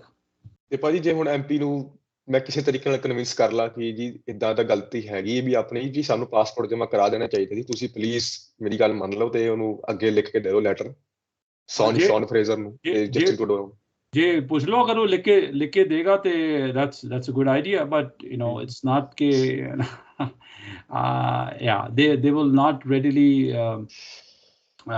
admit their own mistake ਕਿ ਵੀ ਅਸੀਂ ਗਲਤ ਕਰ ਚੁੱਕੇ ਹਾਂ ਜੀ. ਹੁਣ ਉਹ ਇਦਾਂ ਰਿਹਾ ਜੀ, ਮੇਰੀ ਲਾਈਫ ਮੈਸ ਬਣ ਕੇ ਰਹਿ ਗਈ ਤੇ ਜੌਬ ਵੀ ਛੁੱਟ ਗਈ ਜੀ. ਹੁਣ ਪਤਾ ਨਹੀਂ ਮੈਨੂੰ ਮੈਂ 1 ਮੰਥ ਸਰਵਾਈਵ ਵੀ ਕਿੱਦਾਂ ਕਰਨਾ, ਤੇ ਕੋਈ ਹੋਪ ਵੀ ਨਹੀਂ ਦਿਖ ਰਹੀ ਜੀ ਹੁਣ. ਜੀ ਹਾਂਜੀ. So even though the MP is not is cooperating, still you can you can apply. You can write your own personal like appeal letter to the Prime Minister himself directly. मतलब जरूरी नहीं कि अगर MP नहीं करता help, so what? So it's not something कि तुसी कर नहीं सकते. So that's something that you can still do on your. ਪਰ ਜੇ ਆਪਾਂ ਰੀਕਨਸੀਡਰੇਸ਼ਨ ਰਿਕੁਐਸਟ ਪਾ ਦਈਏ ਆਪਣੇ ਪੋਰਟਲ ਦੇ ਥਰੂ, ਅਸੀਂ ਆਪ ਪਾ ਦਈਏ ਸਾਰਾ ਕੁਝ ਐਡਮਿਟ ਕਰਤੇ ਹੋਏ ਪੋਰਟਲ ਤੇ ਤੁਹਾਡੇ ਕੋਲ ਗੁੰਜਾਇਸ਼ ਹੀ ਨਹੀਂ ਨਾ ਇਸ ਤਰ੍ਹਾਂ ਦੀ ਕੋਈ ਰੀਕਨਸੀਡਰੇਸ਼ਨ, ਕੋਈ ਇਸ ਤਰ੍ਹਾਂ ਦਾ ਕੁਝ ਹੈ? You can not upload any reconsideration like through web form. ਨਹੀਂ ਉਹ ਵੈਬ ਫਾਰਮ ਅੱਜ ਕਰੋਗੇ, ਵੈਬ ਫਾਰਮ ਦਾ ਜਵਾਬ 6 ਮਹੀਨੇ ਬਾਅਦ ਆਏਗਾ. ਕੋਈ ਫਾਇਦਾ ਨਹੀਂ ਹੈ ਜੀ. ਨਹੀਂ ਕੋਈ ਫਾਇਦਾ ਨਹੀਂ. ਜਿਹੜੇ I just want to confirm what I said earlier ਕਿ ਜਿਹੜੇ ਲੋਕਾਂ ਨੇ within Canada online apply karna hunda post graduate work permit, they will fill form number 5710. Haji. Yeah, so it's a different direction.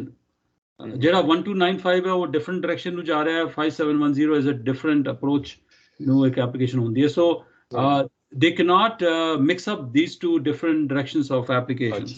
is karke matlab ke kam kharab ho gaya ji.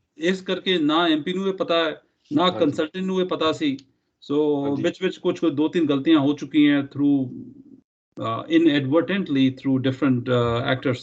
So इस करके problem होगी. Solution ਤੁਹਾਡਾ ਸਿਰਫ ਇਹੀ है. I would not waste time if I were you. I think या तो immigration minister ਨੂੰ ਲਿਖ ਦੋ ਕਾਪੀ ਟੂ ਪ੍ਰਾਈਮ ਮਿਨਿਸਟਰ ਜਾਂ ਸਿੱਧੇ ਪ੍ਰਾਈਮ ਮਿਨਿਸਟਰ ਨੂੰ ਕਾਪੀ ਟੂ ਇਮੀਗ੍ਰੇਸ਼ਨ ਮਿਨਿਸਟਰ. ਹੋਰ ਕੋਈ I don't see a direct logical ਇਹ ਤੇ ਮਤਲਬ ਹੁਣ ਨਿਊਕਲੀਅਰ ਸਟ੍ਰਾਈਕ ਹੀ ਹੈ. ਛੋਟੇ ਮੋਟੇ ਦਨਾਲੀ ਨਾਲ ਦਾ ਗੋਲੀਆਂ ਚੱਲਣਾ ਨਹੀਂ, ਹੁਣ ਤੇ ਐਟੋਮਿਕ ਬੰਬ ਨਾਲ ਹੀ ਐਕਸਪਲੋਸ਼ਨ ਕਰਨਾ ਪੈਣਾ ਤੁਹਾਨੂੰ. ਅੱਛਾ ਜੀ ਜੀ ਰੀਅਪਲਾਈ ਕਰਕੇ ਕੋਈ ਫਾਇਦਾ ਹੈ ਨਹੀਂ ਹੈ ਨਾ? ਨਹੀਂ ਕੋਈ ਫਾਇਦਾ ਨਹੀਂ. there's no reapplication of this application. Okay, there's absolutely no reapplication. ਹੁਣ ਕਿਉਂਕਿ ਉਹ ਜਿਹੜਾ ਉਹ ਰਿਫਿਊਜ਼ ਵੀ ਹੋ ਗਿਆ ਨਾ, ਹੁਣ एप्लीकेशन ही रिफ्यूज हो गई या जो भी मतलब जो भी रीजन से हो गया वो चीज खत्म हो गई. You could have easily उस वक्त भी ਤੁਸੀਂ ਆਏ, ਪਾਸਪੋਰਟ ਰਿਕੁਐਸਟ ਤੁਹਾਡੀ ਆਈ ਨਾ, ਕਦੋਂ ਆਈ ਹੈ? ਹਾਂਜੀ 11 ਮਾਰਚ ਨੂੰ ਆਈ ਹੈ. ਜੇ ਅਗਰ ਤੁਹਾਨੂੰ ਕੁਝ ਵੀ ਨਹੀਂ ਪਤਾ ਸੀ ਜਾਂ ਕੁਝ ਵੀ ਨਹੀਂ, ਅਗਰ ਡੈਸਪਰੇਸ਼ਨ ਕਰਕੇ ਤੁਸੀਂ ਉਸ ਵਕਤ US ਵੀਜ਼ਾ ਅਪਲਾਈ ਕਰ ਲੈਂਦੇ, ਜਾ ਕੇ ਸਿਐਟਲ ਜਮਾ ਕਰ ਦਿੰਦੇ, ਅਗਰ ਕੁਝ ਵੀ ਨਹੀਂ ਕਰਨਾ ਸੀ ਤੁਸੀਂ, you had some time, ਤੁਹਾਨੂੰ ਵੀਜ਼ਾ ਵੀ ਦੇ ਦੇਣਾ ਸੀ ਉਹਨਾਂ ਨੇ ਕਿ why going to US, I have to deposit this passport. So that was the simplest thing, the easiest thing any consultant should have told you कि भाई take a risk and take a US visa and go there, whatever. नहीं तो फिर whatever. So anyway, so it is history. ਹੁਣ ਬਾਕੀ ਕੋਈ ਸਵਾਲ ਹੈ ਕੋਈ? I would strongly encourage you that you should come forward and document on YouTube whatever happened to you, so that people can understand how not to make mistakes for the students. Haji. So what help do you need from me now? ਜੀ letter ਦੇ ਵਿੱਚ ਤੁਸੀਂ ਕੁਝ help ਕਰ ਸਕੋ ਜੀ, ਕਿਸ ਹਿਸਾਬ ਨਾਲ ਫਰੇਮ ਕਰੀਏ ਲੈਟਰ? ਉਹ ਤਾਂ ਜਿਸ ਤਰ੍ਹਾਂ I've told you as a sequence wise, just ਤਰ੍ਹਾਂ event ਹੋਏ one by one, you can just write your own history. It's simple language, ਕੋਈ legal lawyer ਵਾਲਾ ਦੀ ਕੋਈ ਇੱਥੇ ਕੋਈ ਲੋੜ ਨਹੀਂ ਹੈ. Just plain English to them. ਠੀਕ ਹੈ ਜੀ. And tell them clearly that the mistakes were made by me, mistakes were made by my consultant, mistakes were made by my MP office, mistakes were made by immigration call center people giving wrong advice at the wrong time. ਇਹ ਭਾਜੀ ਜਿਹੜੀ ਉਹ ਆਪਾਂ ਪਾਵਾਂਗੇ ਜੀ ਜਦੋਂ ਵੀ mistakes made by my immigration consultant ਦੀ, ਉਹਦਾ ਕੋਈ proof ਵੀ ਨਾਲ attach ਕਰਨਾ ਪੈਣਾ? But proof ਤੁਹਾਡੇ ਕੋਲ ਹੈ ਨਹੀਂ ਨਾ, ਤੁਹਾਨੂੰ ਮੈਂ 2-3 ਵਾਰ ਪੁੱਛ ਚੁੱਕਿਆ, ਤੁਹਾਡੇ ਕੋਲ proof ਨਹੀਂ ਹੈ. So what can I say? I am making allegations here. I'm alleging it was mistake. So let them investigate ਕੀ ਕਰਨਾ, ਉਹਨਾਂ ਕੋਲ ਟਾਈਮ ਹੀ ਨਹੀਂ ਇਨਵੈਸਟੀਗੇਸ਼ਨ ਕਰਨ ਦਾ. ਜਾਂ ਤੇ ਤੁਸੀਂ IACCRC ਕਾਉਂਸਲ ਹੈ, ਉੱਥੇ ਉਹਨਾਂ ਨੂੰ ਕੰਪਲੇਨ ਕਰੋ ਕਿ ਵੀ ਮਿਸਟੇਕ ਹੋਈ ਹੈ, ਤੇ let them investigate ਕਿ ਕਿਉਂ ਮਿਸਟੇਕ ਕੀਤੀ ਹੈ. ਐਟਲੀਸਟ ਤੁਸੀਂ ਕੰਸਲਟੈਂਟ ਕਹੋ ਭਾਈ ਮੇਰੇ 20,000 ਵਾਪਸ ਕਰ, you better pay me back my 20,000 rupees plus expenses plus at least $10,000 because of this loss of status. ਕਿਉਂਕਿ ਮੇਰਾ ਪਿਛਲੇ 1 ਸਾਲ ਤੋਂ ਜਿਹੜਾ ਪੰਗਾ ਪੈ ਗਿਆ, ਤੇ ਮੇਰਾ ਪੈਸਾ ਜਿਹੜਾ ਮੇਰਾ ਮੈਂ ਕੰਮ ਨਹੀਂ ਕਰ ਸਕਿਆ, ਜਿਹੜਾ ਮੈਨੂੰ ਲਾਸ ਹੋ ਗਿਆ, ਉਹਦਾ ਕੌਣ ਹਰਜਾਨਾ ਦੇਗਾ? ਜੀ ਐਕਚੁਅਲੀ ਜਦੋਂ ਮੈਂ ਰੈਪ ਫਾਰਮ ਸਾਈਨ ਕੀਤਾ ਸੀਗਾ ਜੀ, ਉਹਦੇ ਵਿੱਚ ਅਨਕੰਪਨਸੇਟਡ ਸੀਗਾ ਉਹ. Why did you do that? ਕਿਉਂਕਿ ਜੋ ਇੰਡੀਅਨ ਕਰੰਸੀ ਚ ਪੇ ਕੀਤਾ ਸੀਗਾ ਜੀ, ਤਾਂ ਕਰਕੇ. ਸਰ ਜੀ ਤੁਸੀਂ ਵੀ ਕਮਾਲ, this ਫਿਰ ਤੁਸੀਂ ਕੋਈ ਗਲਤੀਆਂ ਕਰ ਰਹੇ. ਤੁਸੀਂ ਜਦ ਤੁਸੀਂ ਲਿਖਿਆ ਅਨਕੰਪਨਸੇਟਡ, ਤੁਸੀਂ ਕਿਵੇਂ ਕਹਿ ਦੋਗੇ ਕਿ ਵੀਜ਼ਾ ਲੈ ਗਏ ਹੋ? ਉਹਦਾ ਲਾਇਸੈਂਸ ਨੰਬਰ ਵੀ, ID ਨੰਬਰ ਵੀ ਹੈਗਾ ਜੀ. ਹਾਂ, ਤੇ ਜਦ ID ਹੈ, ਜਦ ਉਹਦੀ ID ਹੈ, ਤੇ why is he uncompensated? That means ਕਿ ਮਤਲਬ this is your stupid mistake also. ਹਾਂਜੀ. ਤੁਹਾਡੇ ਕੋਲ ਕੋਈ ਰਸੀਦ ਹੋਈ, ਤੁਸੀਂ ਉਹਨਾਂ ਨੂੰ I mean you have to tell them why did he do uncompensated, because maybe he wanted to hide his whatever transaction, ਜੋ ਵੀ ਚੱਕਰ ਹੈ. So ਉਹ ਵੀ ਕਰਨਾ ਜ਼ਰੂਰੀ ਹੈ ਤੁਹਾਡਾ. ਤੇ ਮਤਲਬ I don't know what you want. Look, ਦੋ ਗੱਲਾਂ ਹੋ ਸਕਦੀਆਂ. Today you're talking to me. What is it that you want? Do you want the work permit to get on the line, or do you want your money? ਜਾਂ ਤੁਹਾਨੂੰ ਪੈਸਾ ਚਾਹੀਦਾ ਕਿ ਪੈਸਾ ਮਿਲ ਜਾਏ ਮੇਰਾ, ਤੇ ਮੇਰਾ ਵਰਕ ਪਰਮਿਟ ਚਾਹੀਦਾ ਜੀ, ਬਸ ਠੀਕ ਹੈ. ਤੇ ਅਗਰ ਜੇ ਫਿਰ ਵੀ ਅਗਰ ਤੇ ਤੁਸੀਂ ਅਗਰ ਤੇ ਕੰਸਲਟੈਂਟ ਤੋਂ ਤੁਹਾਨੂੰ ਅਗਰ ਕੋਈ ਕੰਪਨਸੇਸ਼ਨ ਨਹੀਂ ਚਾਹੀਦਾ, that's something that you have to decide. ਪਰ ਇਹ ਗਲਤੀਆਂ ਜਿੱਥੋਂ ਵੀ ਹੋਈਆਂ, ਤੁਹਾਡੇ ਵੱਲੋਂ ਵੀ ਗਲਤੀਆਂ ਹੋਈਆਂ, ਸਾਰੀ ਗਲਤੀਆਂ ਨੂੰ ਮੈਂਸ਼ਨ ਕਰਨਾ, ਤਾਂ ਹੀ ਜਾ ਕੇ ਉਹ We want the immigration to start feeling for your emotion कि बंदा भी है कि ये वाकई ये सफर कर रहा है. हाँ जी, ठीक है जी. ਤੇ ਮਤਲਬ ਜੀ ਹੁਣ ਸਾਡੇ ਕੋਲ ਕੋਈ ਆਪਸ਼ਨ ਨਹੀਂ ਬਚਦਾ except writing a letter to minister of immigration and Justin Trudeau. Absolutely, I don't see any short way out here. ਇਹ ਕੋਈ ਤੁਹਾਡਾ ਜਿਹੜਾ ਲੋਕਲ ਲੈਵਲ ਤੇ ਤੁਹਾਡਾ ਕੋਈ ਕੇਸ ਮੈਨੇਜਰ MP ਆਫਿਸ ਫਲਾਣਾ ਕੰਸਲਟੈਂਟ ਕਿਸੇ ਦੇ ਬਸ ਕੋਈ ਗੱਲ ਨਹੀਂ ਹੈ. They cannot do anything. They have not been able to do anything. ਉਹ ਕੁਝ ਕਰ ਹੀ ਨਹੀਂ ਸਕੇ. I mean, you can see not only they were not be able to do anything, but they actually did the wrong things at the wrong time. ਹਾਂਜੀ, ਠੀਕ ਹੈ ਜੀ.